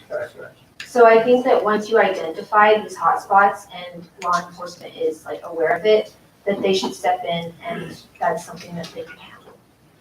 Are there other states that have already done this? Not that I know of. All that I know of is that there are state PDMPs. Okay, so it says in Ohio from 2011 to 2015, created an opioid task force. They revoked the license of 15 physicians and 20 facilities for illegal dispensing and dropped 100 million dosages and reduced their overdose rate in the state. So is that Okay. a model we could take on that already exists, that's showing success? Possibly, but mine is more for regulating, starting with like the big manufacturers and the distributors. This is more, you're starting more with like the pharmacies and like. But this is like the West Virginia, they're finding institutions that are distributing way too much and shutting them down because they have a task force. Yes, I'm saying that this would help identify hotspots and stuff. That also helps, but. Have you looked at all in terms of disciplining physicians? I mean, my sense is that Colorado is fairly lax, and I mean, there are, probably a number of us here could almost identify physicians in Southwest Colorado where if you go and you say, I need some opioids, you just, they'll just write you a prescription without any examination or anything. There is like overprescription, that is the thing. And now like, because of the opioid crisis, doctors aren't most likely to prescribe more of the heavier drugs just because of recent events. This is a rough one. One of the reasons that the use of heroin and heroin deaths is skyrocketing in this country is because of the clampdown on opioids. So in the event that you stop distributing millions of pills to people who are very serious addicts, then they will turn to illicit street drugs for the same drug. So what do you do about that? Remember, you have a database in place, and now you have people who are dying of heroin overdoses instead of opioid overdoses.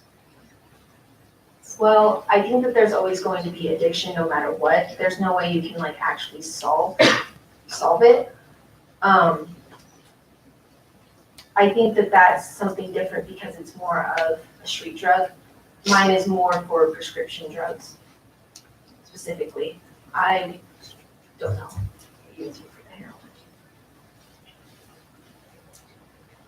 So, do you think it would scare people that their prescriptions are going to be tracked by the government? Like, don't you think that's going to like set off some red flags for people who like have to do prescriptions? They're like, don't you think they're going to be scared that their privacy is going to be compromised? No, because it's tracking the manufacturers and the distributors, not like the individual person. There was some cases a while back that some pharmacies were giving kids Adderall from the age of 3 and started giving them that, and the money from distributors were giving to the pharmacy just to give the kids the Adderall so they would get addicted to that and then later have to stay on it throughout their life. And I think there was a court case about this. ADHD. Yes, about ADHD. Do you think the money flow from the distributor to the pharmacy should be monitored through the banks or the government? I'm sorry, I didn't catch that last part. Do you think the money flow should be monitored from the banks and transferred to the government? Or do you think the government should directly monitor the money flow? I think that that would be a good idea to monitor the money flow, because I feel like there's always ways to get around everything. Mhm. So, yes. So since you're talking about like addictive substances such as opioids, do you think that they should also track like where the distributors are all nicotine products? No, mine is specifically on prescription drugs. That would be a good idea to do that, but mine is specifically on prescription drugs. So who should pay for the tracking system? That's a hard question to answer because I'm not sure of the exact cost that this would be, but there would be a definite startup cost, but I think with time, the money that we could save through, like I mentioned, 78.5 billion is just in the opioid crisis every year. We could take some of that money and redirect it. I feel like that could fund this. I guess that kind of latches, or my question kind of pertains to hers.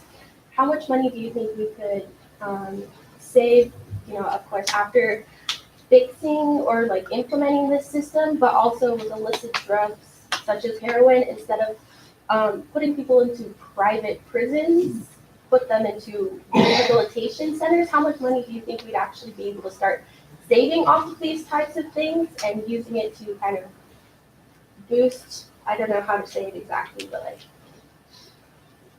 Boost the economy? Yeah. Yeah. That's hard to say because you don't know which drug is going to be the next big thing, and you don't know what's going to happen in the future. So I'm not exactly sure how to do like an estimate on that.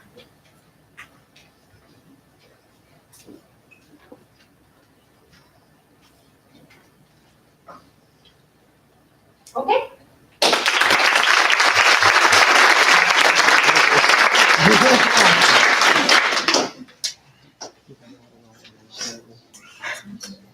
All right, we have about, 13 minutes free? Yes. 13 minutes I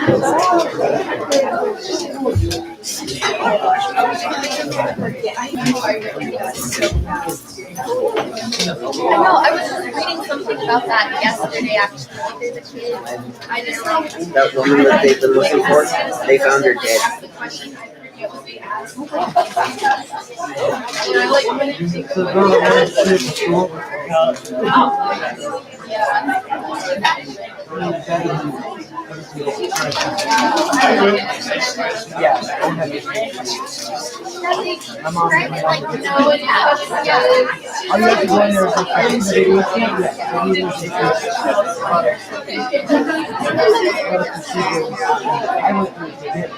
I don't think I take that.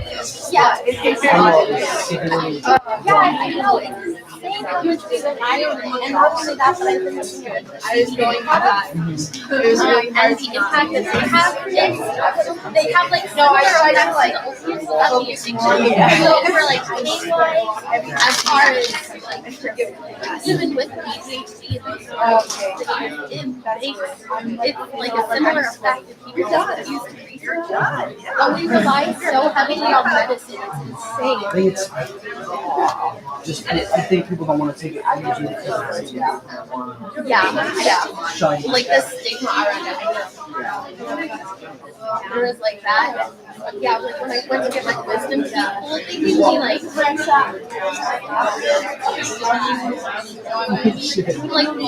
a full bottle. Yeah, and I had a surgery on my knee. They gave me like 2.5 months off when I was 13. Now you have to go into the doctor. Yeah, and I could have, they were like so happy. And not only that, but honestly, they love people being addicted to something because they love prosecuting them and putting them in society. Because that makes the government so much money. Yeah. What I was trying to say, like, some distributors are getting money to Yeah. distribute. Yeah. No, I never know how to collect it.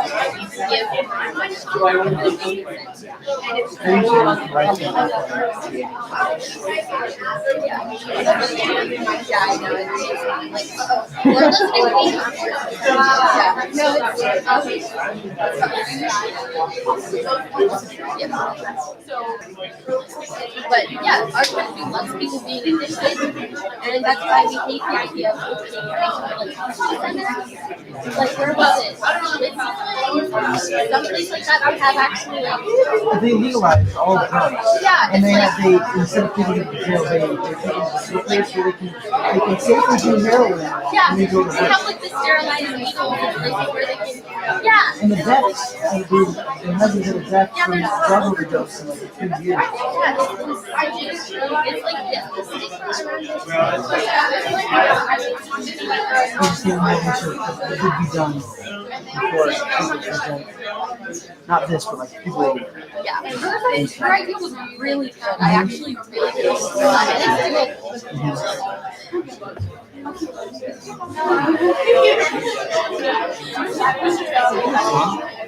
She called it a problem.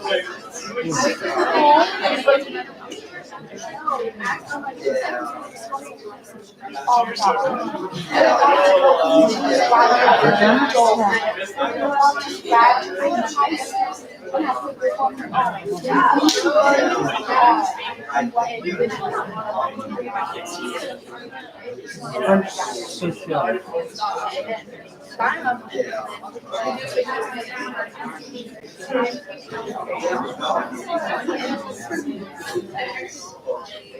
Social structures that include functions and anyway, this series is about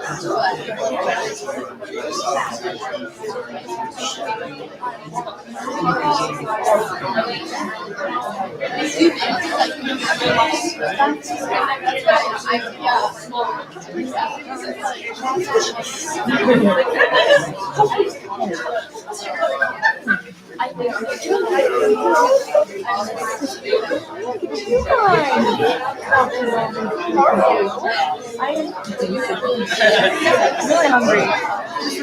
Water.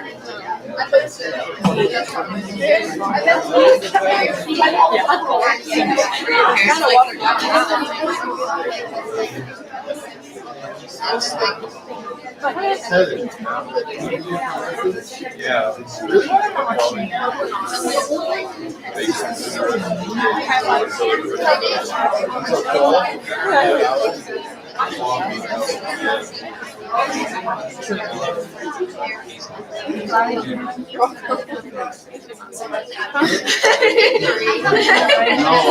Like 4 years.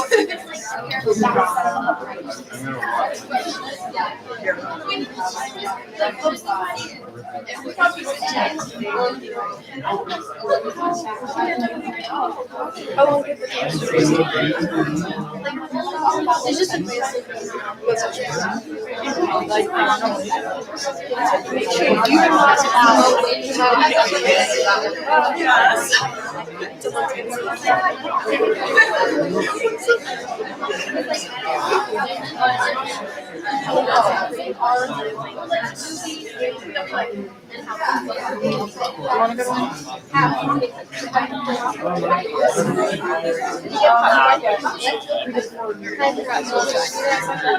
I'll give it probably We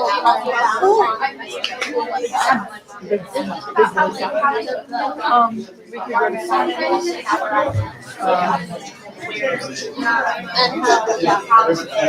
We're gonna get it looks like a dice one day, and it's gonna have the dice both sides.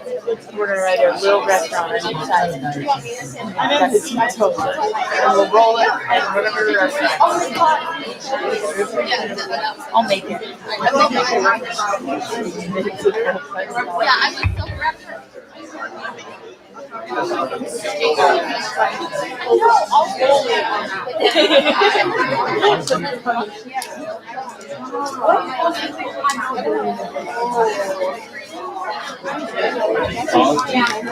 They're extensions.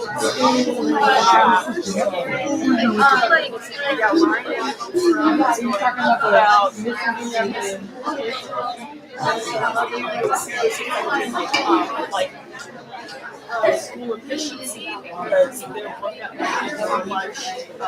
so much material.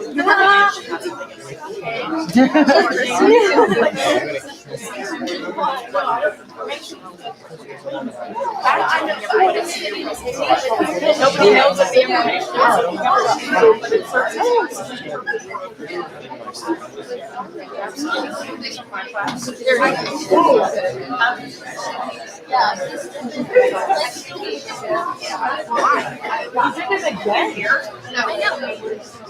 Well, it's on some website. Yeah, like on Wikipedia. Tinder right now.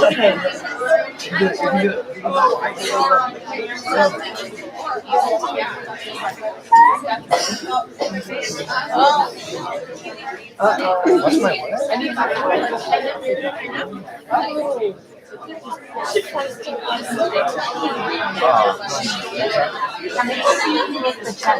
That's my goal.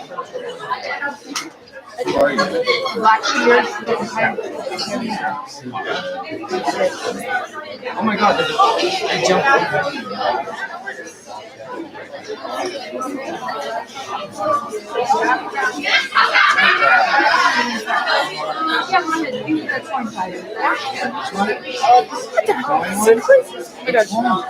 The coin one, the red one.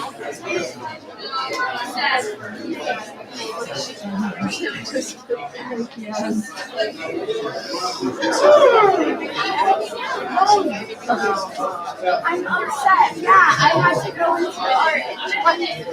No. You're joking. I was like, I want to go.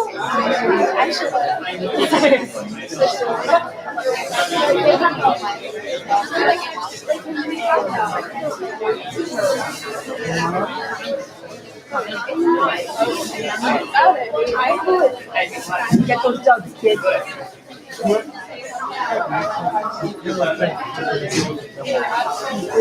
Oh my god.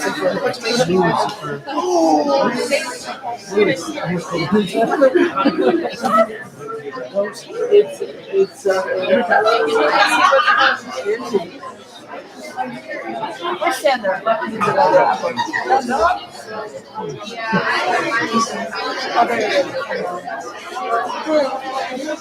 I'm so hungry. Yeah. I'm overheating now. I gotta take a walk.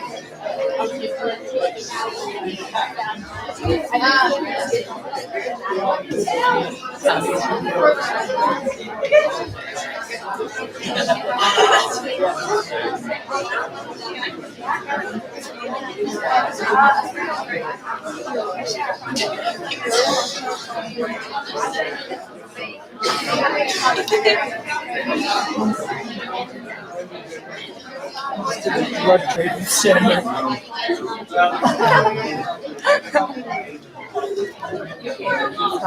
Jen, how are you?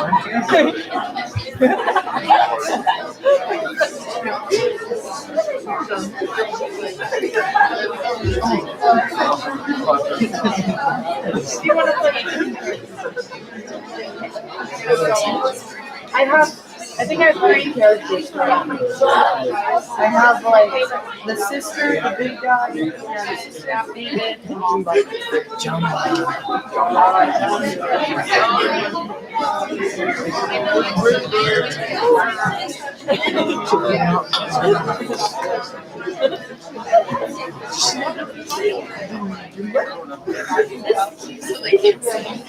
we have about a minute.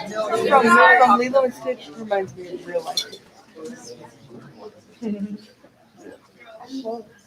Oh, is he?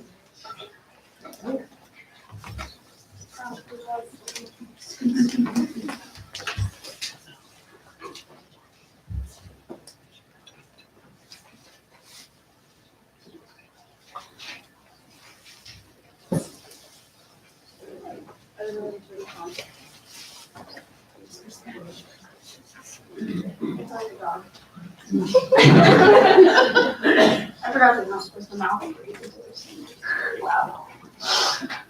Should have put my nose before it is. All right, on that note, our next presenter is Brianna Dennison, Modern Durkheim.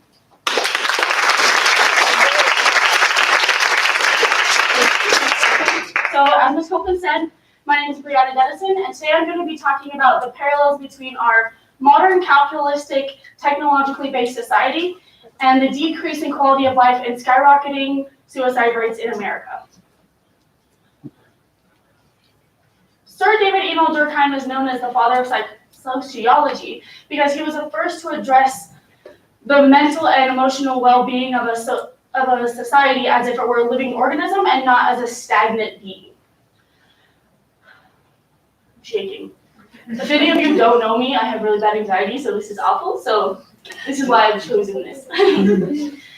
Okay, so David Emil Durkheim's summary of his life works was to talk about the ways that capitalism increases people's productivity, but it doesn't take into account the emotional effect that it has on its individuals. Durkheim's work was summarized in his book titled Le Suicide in 1897. So the 5 characteristics of a rapidly changing society that creates unhappiness within the society is individualism, excessive hope, excessive freedom, atheism, and the weakening of the home of the nation. Although these are listed from most importance within the society and how they affect, I think it makes most sense to do it backwards because, as we all know, changes start with little things. The weakening of the home and the nation is what started the corruption of happiness in America. In America, more than 62% of households have both parents working outside of the home, leaving less time to create meaningful and lasting relationships with people within your home.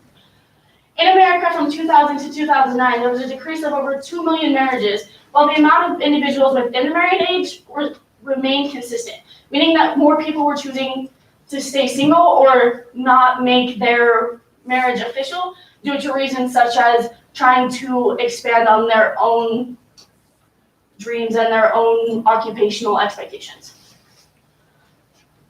Obviously, well, I bet not so obviously, due to less marriages, there's also a major decrease of babies born in 2002 to 2017. Atheism is one of the main leading causes of the weakening of the home in the nation. Disregarding any spiritual beliefs, church offers a sanctuary where people can talk about like-minded goals and aspirations where they feel like they belong and they have similarities and commonalities with people they're around. When we negate church from society, we take away from a giant place where people can discuss similar ideas. In America, from 2000 to 2017, the amount of people who attended church regularly dropped by 8%. From 1956 to 2016, the amount of people who claimed to have a belief of any stature dropped by 34%. So, as religion strays from America, we develop more of a strongman complex, meaning that instead of looking as a god or a religion of anything to be what we worship, we now look for our guidance from a male figure such as a superhero to restore us to our youth and make us feel like everything is okay again. So we put our faith in a man that we think can save us, and we want to make America great again. Excessive hope. So as we tell our children that you can be anything you want to be and you can achieve whatever you work hard enough to, we're not expressing to them that even the things that aren't the utmost achievements are still successful in the eyes of how you view your life and where your achievement comes from. So when we tell kids that being a president is something that you can do, we're not telling them that working at your local school or providing lasting relationships among your community is also irrelevant. We're placing relevance and importance on jobs that create the most amount of money and the highest monetary impact. America has an unhealthy obsession with happiness, whereas multiple times we feel like if we express any sadness, I'm not going to say depression because it's more of a clinical term, but if we're sad or we're disappointed in ourselves or we feel like we haven't achieved as much as we should, then automatically there's something wrong with you, or you're not achieving what you should, or you're less successful than your peers, when actually we're just feeling natural emotions to a situation we're going through in life, such as something stressful or disheartening or something that you feel passionate about. The main effect of all of these causes is the excessive freedom and the obsession with individualism. As Americans stray from religion and culture-based societies, we become more segregated, meaning that we have less commonalities with our fellow people, making it harder to connect with people and making us feel that we've lost our sense of belonging. So this is a quote I have from David Warsh, who published a writing in the Harvard Health publication. It says, emotions such as love, loyalty, and outrage, like a sense of fairness, have little or no place in most of today's utility functions. A narrow selfishness is pervasive. Decline of human interactions and the negative effects. So obviously, as workload increases, we have less time to bond with our fellow people or in any kind of organization or club that we usually would be in. In America, we have no laws regarding how much time you can spend at work a week. We have 85.8% of males and 66.5% of females work more than 40 hours a week. That's 137 more hours annually than Japan workers, 260 hours more annually than British workers, and 499 hours annually more than French workers. I mean, everyone's happier in France, right? Yeah. There's red. Another problem we face in our society is that cooperation is based on reciprocity. So we're not giving anymore or feel like we're doing good for other people from the goodness of our heart, but instead of the benefits that we'll receive from that, whether I can put it on my scholarship application or I can apply it to how people view me and how my reputation increases by what I do for other people. Social media negatively affects multiple things about individuals. So it can affect your self-esteem, your human connections, your sleep due to circadian rhythms, your job satisfaction, and community fulfillment. A quote I found from G.E. Miller adequately outlines this problem. Despite higher income levels, economic growth, and far more stuff than ever before, happiness levels in the United States have actually decreased over the last 40 years. To represent that, I have a graph from 1972 to 2016 of happiness levels correlating to gross domestic product. So even though we're making more money and producing more things in America, our happiness level among individuals is going down substantially. People need people. As much as we think that we can be strong and almighty by ourselves, the fact is that we need people to feel like our life is worth living. We need to stop the consumption obsession, thinking that with the nicest car, the biggest house, or the prettiest clothes, that we're going to be fulfilled is an inaccurate thought. For it's proven scientifically that we need other people and emotional connections to make us feel happy in life. Socialization increases stress relieving hormones, leading to higher confidence levels and coping abilities. So I know everybody's thinking, I'm an introvert and I don't like talking to other people and I don't like being around other people. I know that that causes an amount of anxiety, but like most things we learn in high school and most things we have to overcome as individuals, the more you put yourself in front of a group of people to speak, the easier it becomes. We learn how to manage our things such as stress and anxiety, especially in testing situations. and it makes us a stronger and healthier mentally and emotional person. I read a study performed by Harvard Medical School found that in a group of over 309,000 people, individuals without a strong relationship have a 50% higher probability of dying prematurely of all causes. Statistics prove that individuals who are without strong, authentic relationships face a chance of dying prematurely that is roughly comparable to smoking up to 15 cigarettes a day and greater than obesity and physical inactivity. Negative local examples. So,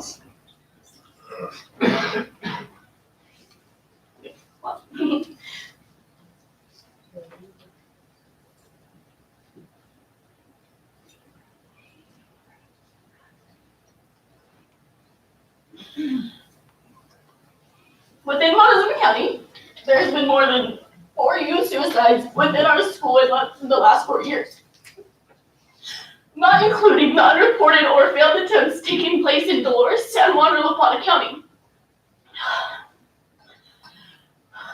In adult stature, Montezuma County placed 35 out of 58 for quality of life standards, with 29% of the county's children living below the poverty level. When you can't eat, you're gonna probably be a little bit sad. I am. Montezuma County ranks 44 out of 58 in regard to the healthiest counties within the state, a direct correlation to lower socioeconomic families within our county. You're obviously going to be a little sad if you're not healthy. Local solutions. So take the word solutions in the lightest term, because for as long as society has been an establishment, we've had problems with suicide. So I don't know how to make people happy, and I don't know how to fix this instantly. But I know that when you feel like you belong somewhere, or you have a group of people that care about your being, it's a lot easier to feel less alone. I thought I would have pulled myself together by now. So, everyone is seeing Cowboy Church and everybody's laughing because it's hilarious. It's not funny. I was told to take that out of my presentation, but I feel like, okay, I'm sorry, let me back up a little bit. Community-based Bible study, I feel like would be a great invitation into our community, not because of religious stature or different beliefs, but because it gives a sense of belonging where people have a common view or a common goal or common life aspirations where they can talk about them and feel like they have similarities amongst people. I personally struggle with religion, and when I was in middle school, I remember my parents taking me to Cowboy Church, and it was super fun because I got to see all these rural people that I've known forever just telling stories and sharing a meal together and just spending time together and creating a lasting relationship. And I didn't realize the importance of that when I was little, but after doing studies on statistics and finding that the middle-class white male American has the highest suicide rate, and it's predominantly in urban areas where we face financial problems and substance abuse, it became relevant to me that we address the toxic masculinity and the expectations of a man in rural communities. For ages 10 to 14, suicide is the second leading cause of death in Colorado. I feel like this is very important to discuss with the youth. Just like with sex education, if we don't talk about it and we keep it hush, no one's going to make advancements in making it more healthy and sustainable in our community. I feel like we should invest more money in groups such as the YMCA and Young Women's Association in order to provide education about mental well-being as far as things such as depression, anxiety, social awareness, and eating disorders. Being a student at our school, or any school, there's a lot of stress that comes with our age. You have to choose things like where you want to go to school, how not to take out a loan, what's going to be best for your family and your future. I'm sure everyone in this room feels pretty stressed out with what's going on, especially all of us students that are performing right now, as we try and negotiate through what college is best for us, and in my case, how I'm going to live without my family. So I feel like teaching kids healthy coping mechanisms through student natural preservation.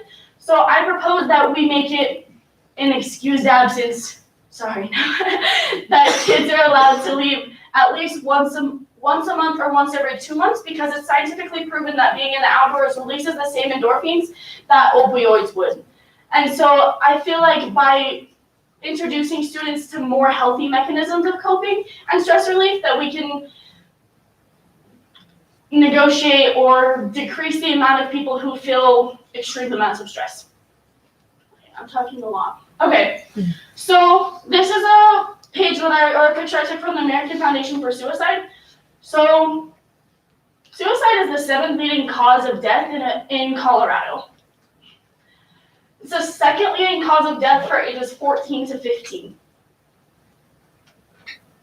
On average, 1 person dies by suicide every 8 hours in the state of Colorado. National evidence. A study I did on the Harris Poll Survey of American Happiness, only about 33% of Americans claim to be happy today, which doesn't seem to make sense as technology increases and wages are becoming more and we have more freedoms. Suicide is the 10th leading cause of death in America. That's over any automobile crash or murders or even multiple addiction-related things. In 2017, 47,000 people died by suicide, and there was an estimated 1,400,000 attempts. Suicide and self-harm-related injuries have cost the U.S. over $69 billion.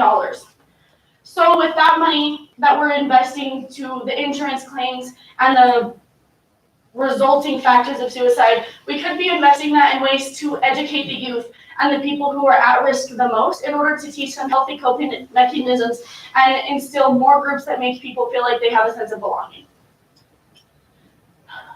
In 2016, 9.8 million adults aged 18 or older reported having serious thoughts about trying to kill themselves, and 1.3 million adults attempted suicide during the past year. Among those adults who attempted suicide, 1 million also reported making suicide plans. Okay, so again, in the United States, in the year 2016, there was 436 suicides of children of the age from 10 to 14. In Colorado, it is the 10th leading cause of death, coming in at 44,956 suicides in the year of 2016. So although white males are supposedly predominantly the more apt race or the more apt gender for suicide, it's increasing for both genders equally. All of these I got from the American Foundation for Suicide Prevention. So our area is more predominantly affected by suicide rates, as you can see as it goes from least to most affected. Plausible solutions. As I said again, suicide is not an overnight solution. Things that I hope suicide is not funny.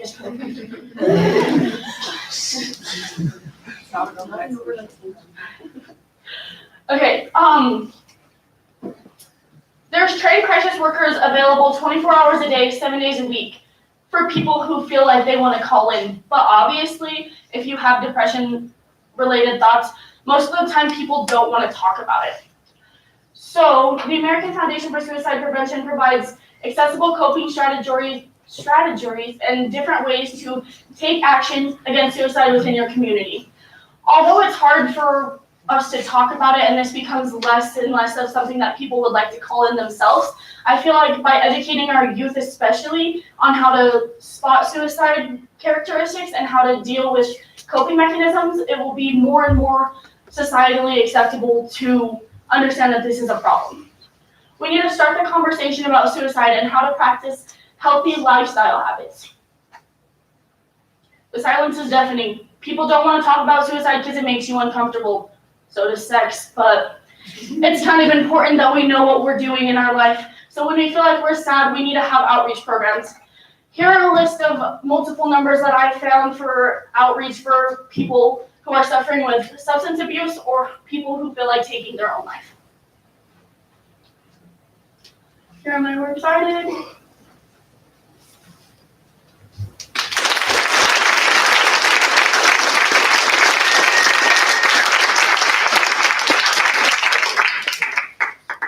Okay, you know I'm gonna ask you to do this, go back to the happiness chart. Okay. Oh, that's way too far. Yeah, it was way back there. Let's see. National evidence.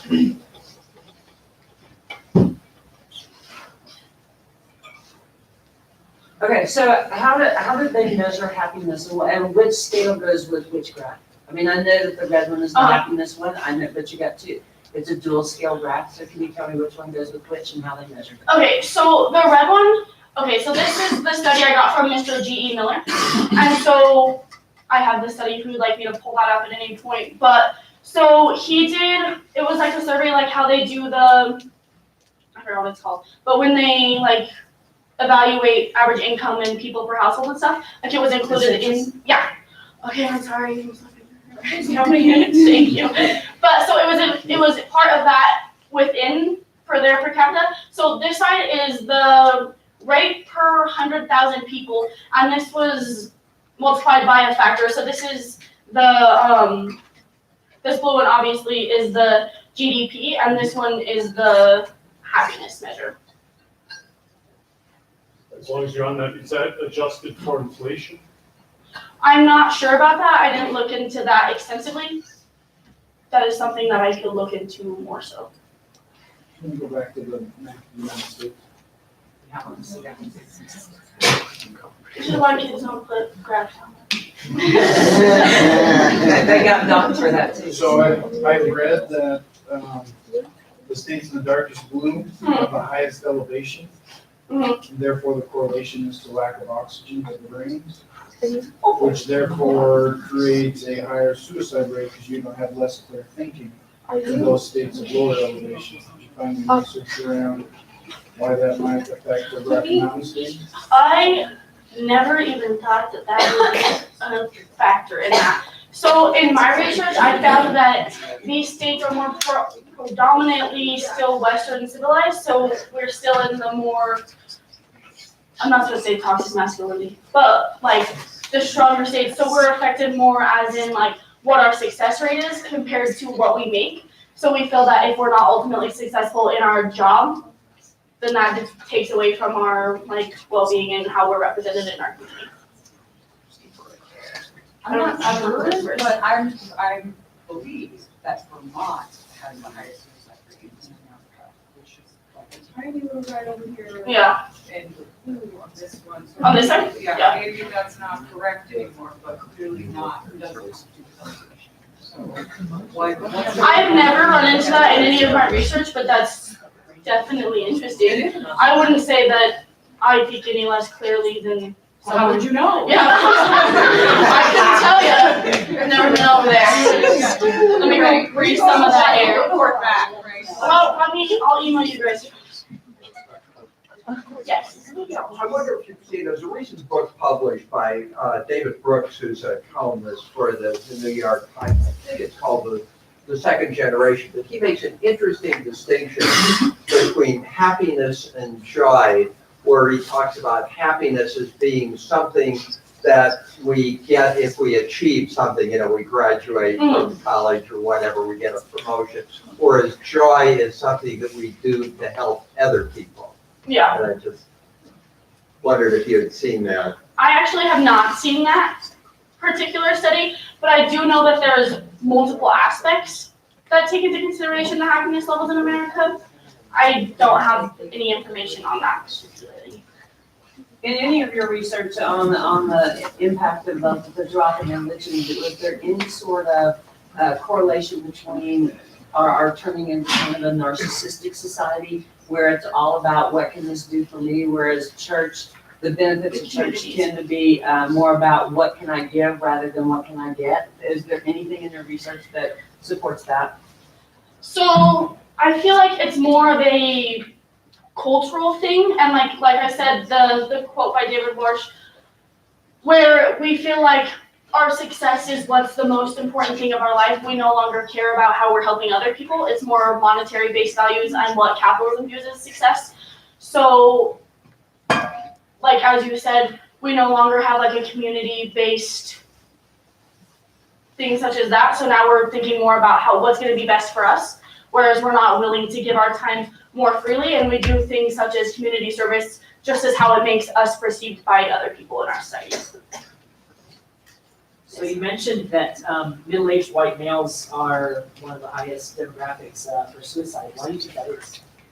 So as I talked about before, I think it's because of the toxic masculinity in our society. Although we've made a lot of advancements and achievements in equalizing gender roles, I think that most of the time men feel like if they're not the ultimate breadwinner and they're not providing like the most expensive materialistic objects for their family and themselves, then they haven't done their job for their people. So as we face crises in that, men feel like they can't achieve the sky-high philosophy limit of what it is to be successful, and they feel like their only way out is to commit suicide because as a man, you don't want to talk about your feelings and talk about how that's affecting you personally.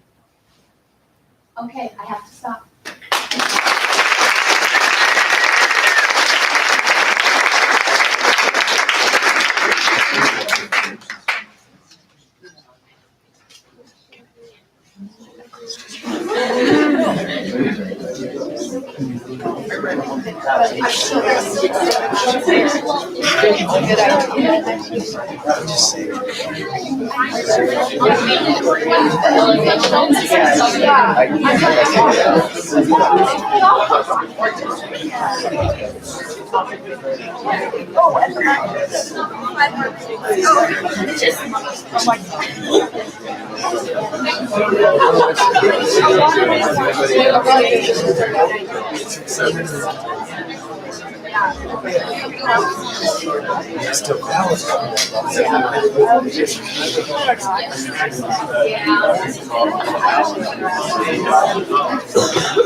How did you like that?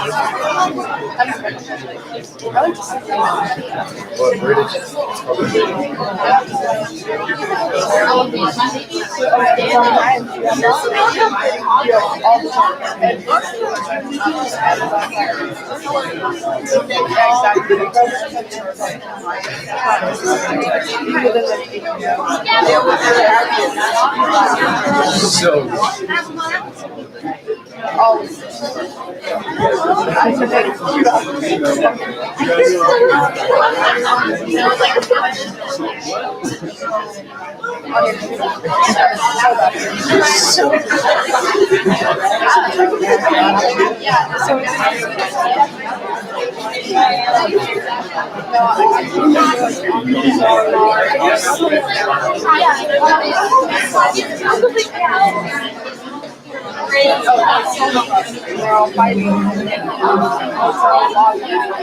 that's great.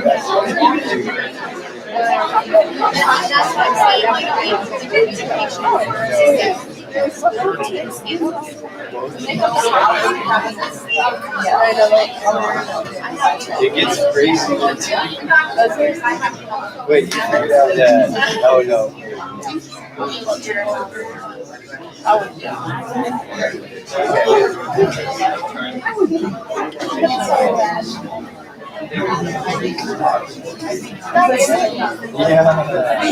Yeah, I heard that.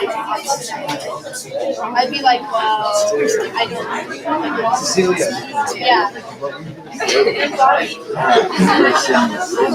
Oh, I was like,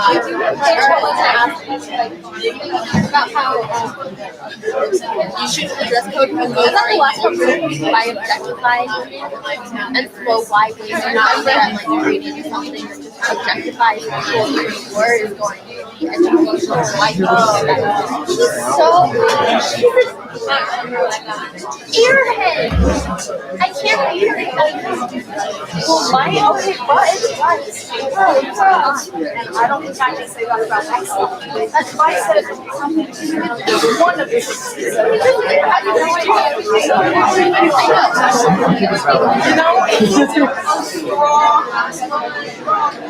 all of these issues, right? Oh, Hawaii, why would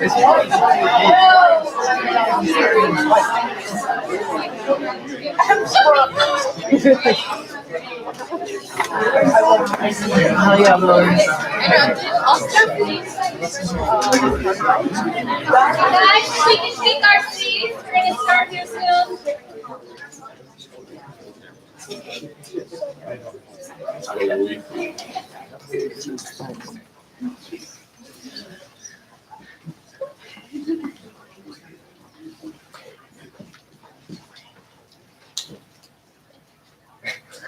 Okay, our final presenter is Luis Gonzalez, Darwin Misunderstood.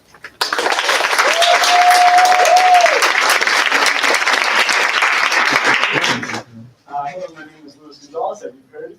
And my project is proposing that we implement mandatory community service requirements into schools to combat the inherent greedy and selfish nature of the American culture. So first of all, it revolves around two evolutionary theories. The first that we've all heard of is Hobbes and Darwin's survival of the fittest, based off of Darwin's observations through competition of species, evolving species, and Kropotkin's theory of mutual aid, which is found contrary to the idea that competition is the only evolutionary factor. So, survival of the fittest. We've all heard it, it's everywhere in the culture. Who hasn't heard it? Any hands? All right, awesome, Sway has it. He's a product of it, so. The theory was popularized by Darwin and Hobbes, and the way Hobbes interpreted Darwin's observations is that the state of mankind is war of everyone against everyone. That's the spelling, I didn't do that. And that man lives life naturally, it's dirty, it's hard, it's lonely, and it's constant war and fighting. Kropotkin, a believer also of Darwin's theories, proved that this was not an absolute fact. Peter Kropotkin was a studier of the same evolutionary theories that Hobbes based his book Leviathan on. He went to Siberia studying nature and animals to find what Darwin had said, that competition is the driving factor of evolution. What he found instead is that because of the hardships of Siberia, the animals that were flourishing the most in those societies, they did so off of cooperation. And so what he proposed then is that the theory of mutual aid, that animals give to each other selflessly and together, it is equally as important as the theory of competition, where one shows physical traits like strength and ingenuity to crack open nuts, the other shows compassion and altruism and selflessly giving to the community to build stronger and survive in hardship. And this he turned into a sociological factor for the human species. So why does this really matter? You've probably heard all this make love not war crap from the hippies in the 60s. Well, frankly, we know what happens when societies base their civilizations off of faulty theories. The idea of a purely competitive evolutionary factor inhibits human development, and it keeps us from evolving truly to where we need to be. I believe that implementing community service requirements into schools can combat this theory and provide ultimately a more altruistic America and a better world. Altruism, just to define shortly, is basically selflessness. It's giving without expecting to receive. So my project intends to provide evidence on 4 points to implement community service into academics. The first is that it can improve altruism. The second is that community service improves communities, and that'll be the hardest one to prove. The third is that community service can improve academics, extracurriculars, and the fourth is that community service improves quality of life. 3 of these I've done through research, and the fourth was what I based my project off of. So first of all, altruism. I needed to prove that it was something that can be developed in the human being and not just something you're born with.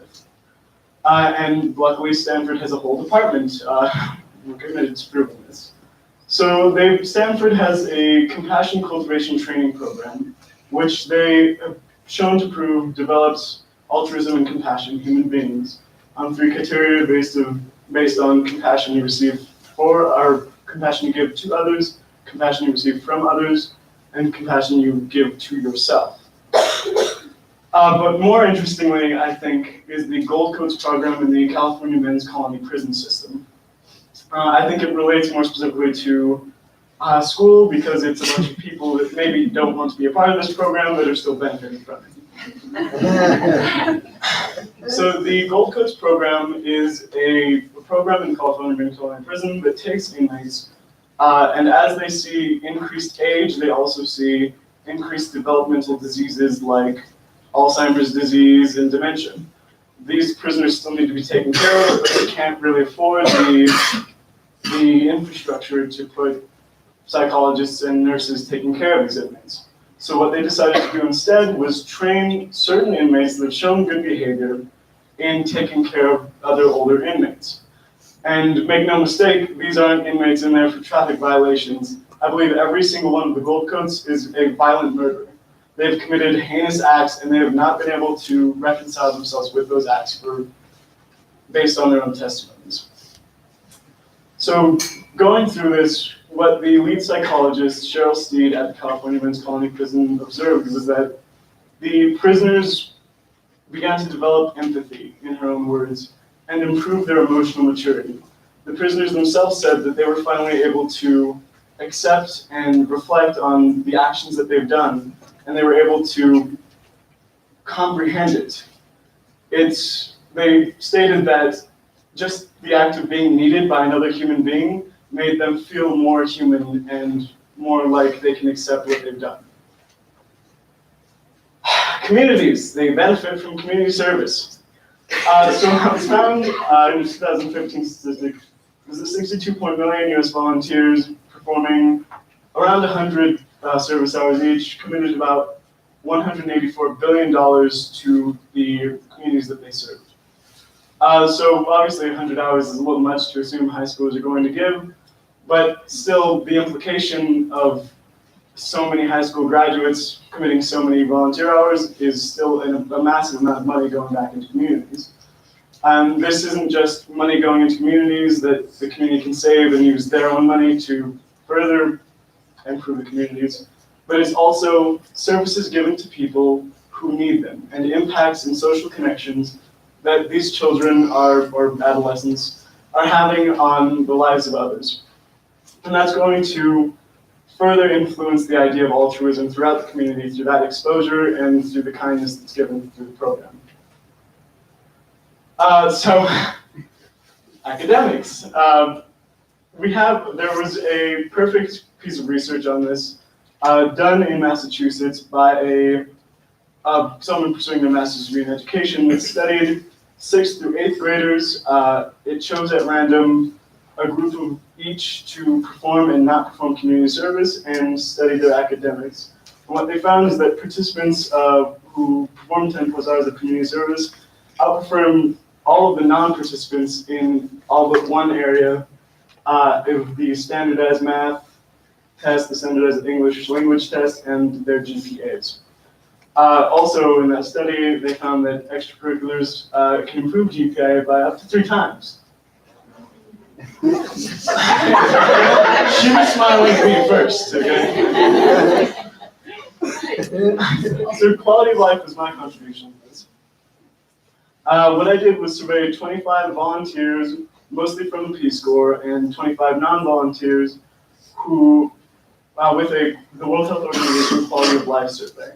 The specific survey I used based on the criteria of physical health, psychological health, social relationships, and the physical environment that these people lived in.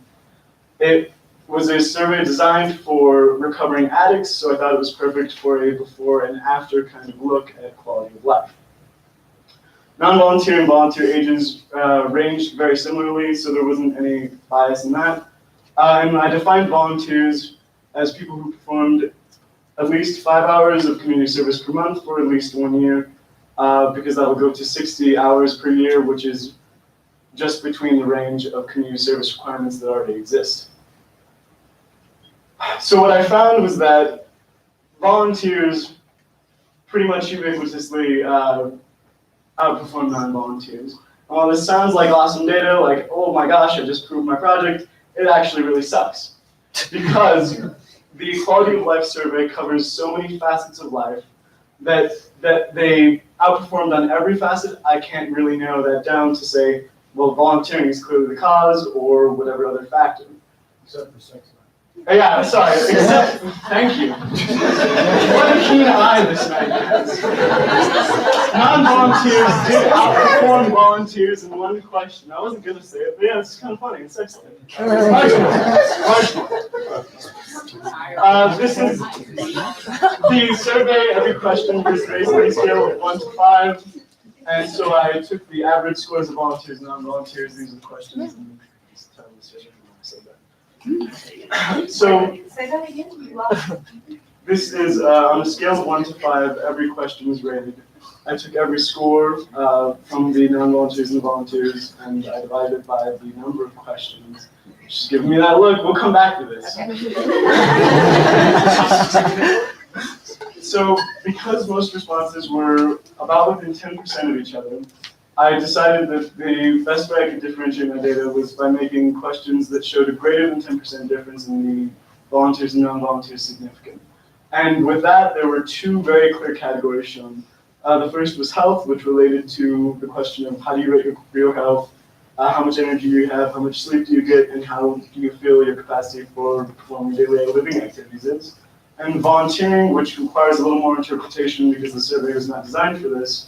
But I decided that enjoyment of life, how meaningful do you feel your life to be, how your relationships are, and how much support do you get from your friends because of the altruistic tendencies that I've already shown volunteering has, is community building. So the flaws that have this problem is the survey was inconclusive, I believe, because I can't prove that volunteering was the cause that the quality of life was higher, because health was very clearly equally a factor in there. I didn't think that Peace Corps did health screening of their patients, and they do. They go through rigorous mental and physical health to make sure they're fit to serve. So that's the bias on the side of the Peace Corps volunteers. I couldn't control for health, wealth, and other factors, sociological factors that were not volunteering, and that was my mistake. And though I can't prove it in my data, volunteers did report that their overall quality of life improved by about 92.8% after they served. So that is the one beneficial piece that I got from the survey. In conclusion, while I could not prove quality of life, I still have 3 very strong factors working towards implementing community service in schools. And I would argue that though my argument is one aspect weaker, it's still very strong that we should consider this, and it's also legally required for Colorado to consider any community service requirements in their schools. Closures and thank you.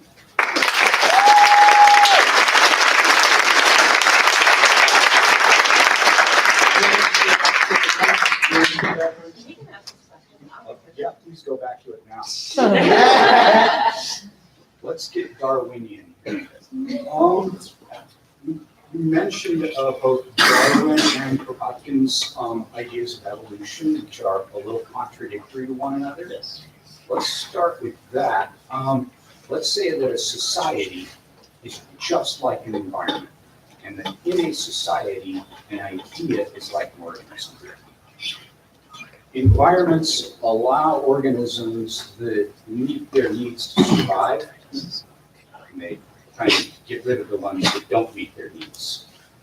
Is it any surprise that a theory that says compete and survival of the fittest would be all the rage in places like Great Britain, the United States, Western Europe with Darwin?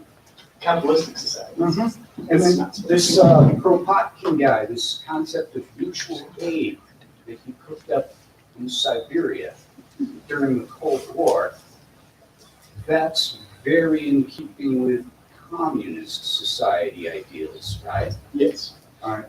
So we've got here two groups, really.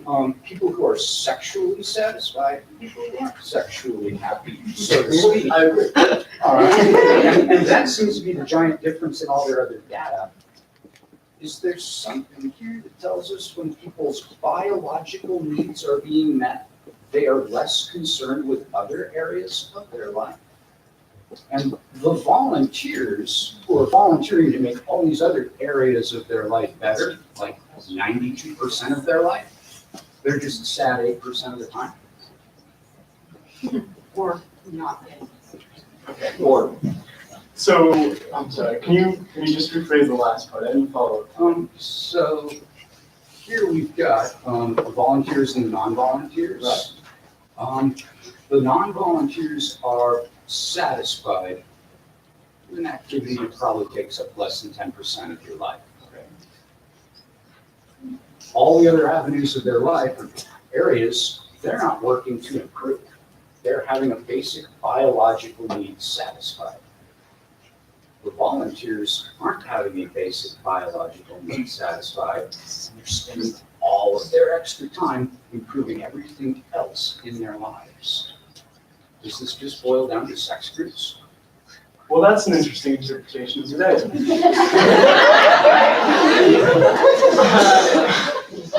I would say, first of all, I consider this to be a negligible difference because it's well below 5% that these two groups are not enjoying or enjoying sex. So, I'm not sure how to answer this question.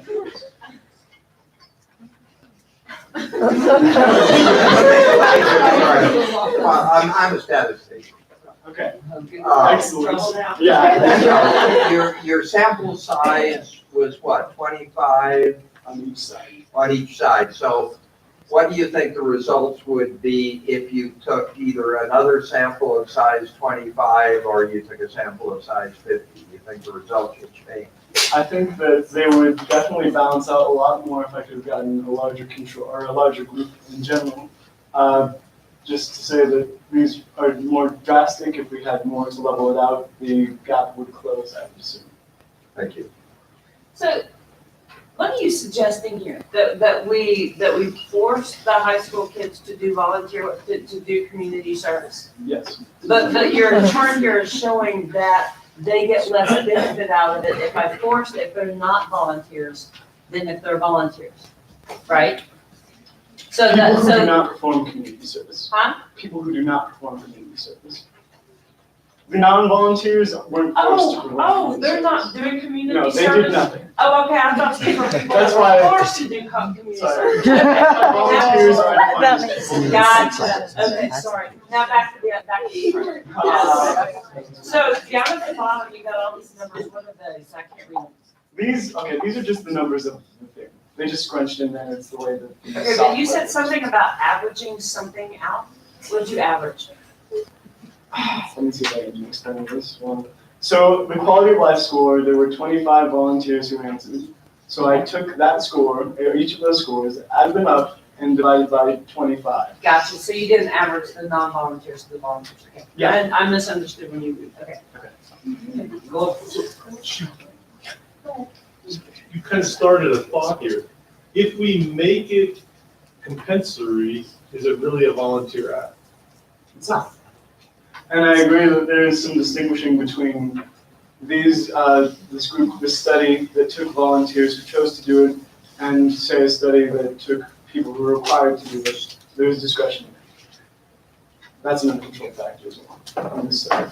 And continuing on that thought process and returning to Bree's ideal that everything that we are doing in our society now is fairly narcissistic, and that it's, we do community service so that others view us better, and that our college applications are more well filled out. So that also kind of wondering, high school, is that where we want to do that, or should it really be up to our students to decide whether they are making that choice? So to implement mandatory community service, it does break down that idea of, first of all, you're really not gaining anything because everyone's doing it. Colleges don't care. And it really comes down, it breaks down some of that narcissism that you were talking about. And I'm sorry, what's the second half of your question? Is that where we should start in high school? Yeah. I think the younger we start to introduce habits of giving into society, the more profound they will tend to impact individuals as they grow with those habits. So then where should we start this? Elementary school? I would start as early as possible. The middle school program saw improvements in academics. I think you can start it as soon as elementary school, scaling it down to their level of ability. What was the middle school project? This was the one that. Oh, the one in Massachusetts. Yeah, sorry. Oh, that's right. And when you say 10 hours plus, was that over the entire school year? Was that monthly, weekly? It was over the entire school year. And how were the students chosen to participate? Randomly. They were listed and randomly selected. So, where does altruism come from in this land? Why do we have this need, biologically or not biologically, as far as brain function is concerned, to help other people? Altruism, I believe, or from the research that I found, is an evolutionary tactic in itself. Because you find that if you need to move a rock and it's too heavy, you need help. And if you need that rock for survival, then those people that help you move the rock are going to pass along their genes and their traits and their habits. And the people that did not and died will not. So if it is something that, happens from an actual place, like a tangible thing that can happen to me, does that mean that some people are born better than others, or more good, or more just, or more charitable? Yeah, I did find research that suggested it is implicit in some respects, which is why I provided the data from the California Men's Colony and Stanford to say that it can also be developed. It isn't just about So did they do brain studies on the Gold Coast to see if the seed of altruism did in fact grow, or the area of the brain that creates that? Not on the prisoners that I could find they did brain studies, but the CCARE does have other studies with brain studies that showed more activity in that area of the brain. Right, so this study says that by mandating volunteerism, it actually creates a negative effect for those individuals who feel like they're deprived of one's goodwill. Does it speak more about those effects? Yeah, they're less inclined to want to volunteer because they were mandated to do it as opposed to get permission.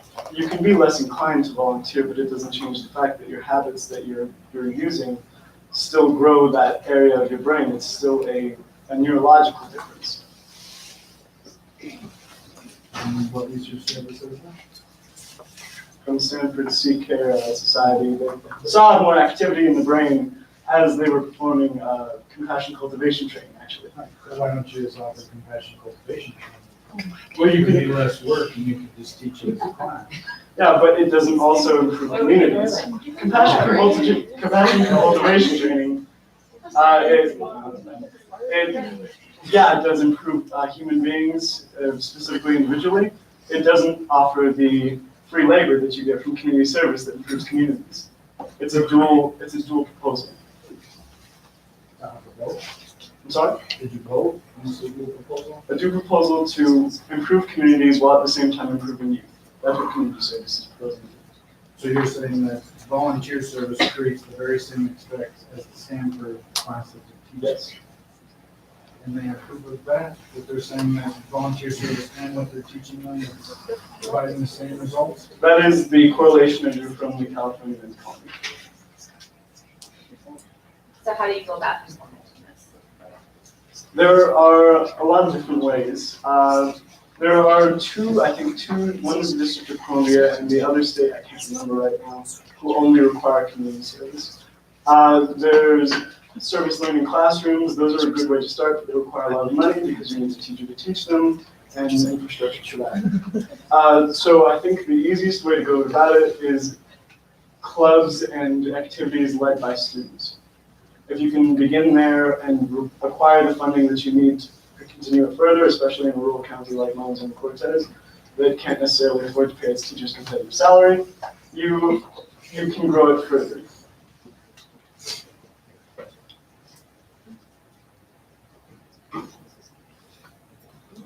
So, yeah. So what about like kids who have a full schedule, like let's say they're an honors diploma student who also have a full-time job and they also do like school activities like band or sport? Yeah, then I understand when you need to support yourself and your family through jobs.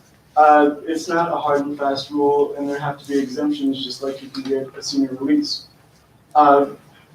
If you don't want to do it, well, you might not want to take 2 years of foreign language, but if you're in the honors program, you have to do that. And we do have community service options in the honors program, but they're not implemented for students who don't want to pursue honors and the extra work they have to put into that. That is your question? Yeah.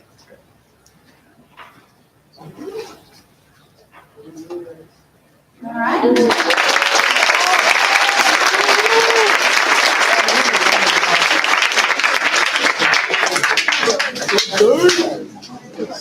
All right, kids, lunch will be, already here, so that we can set up the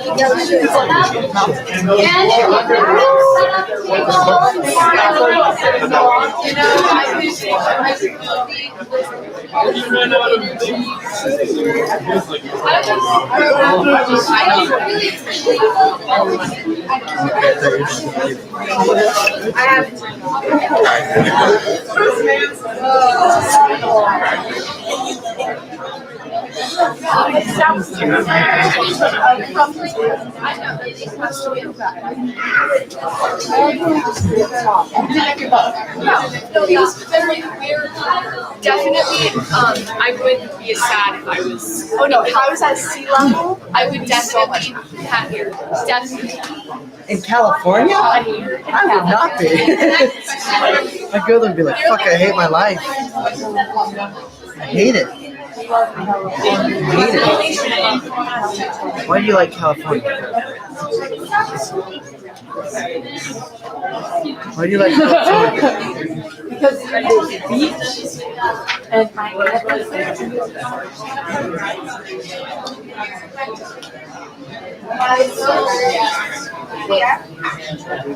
you know,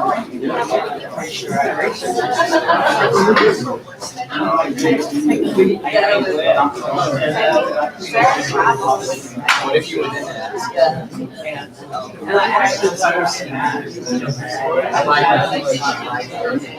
You went national. No one else like, oh, we're going over this.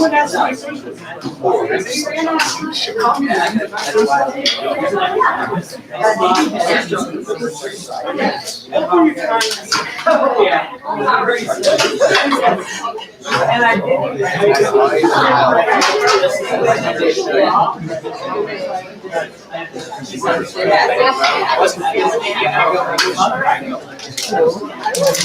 Well, how are you doing?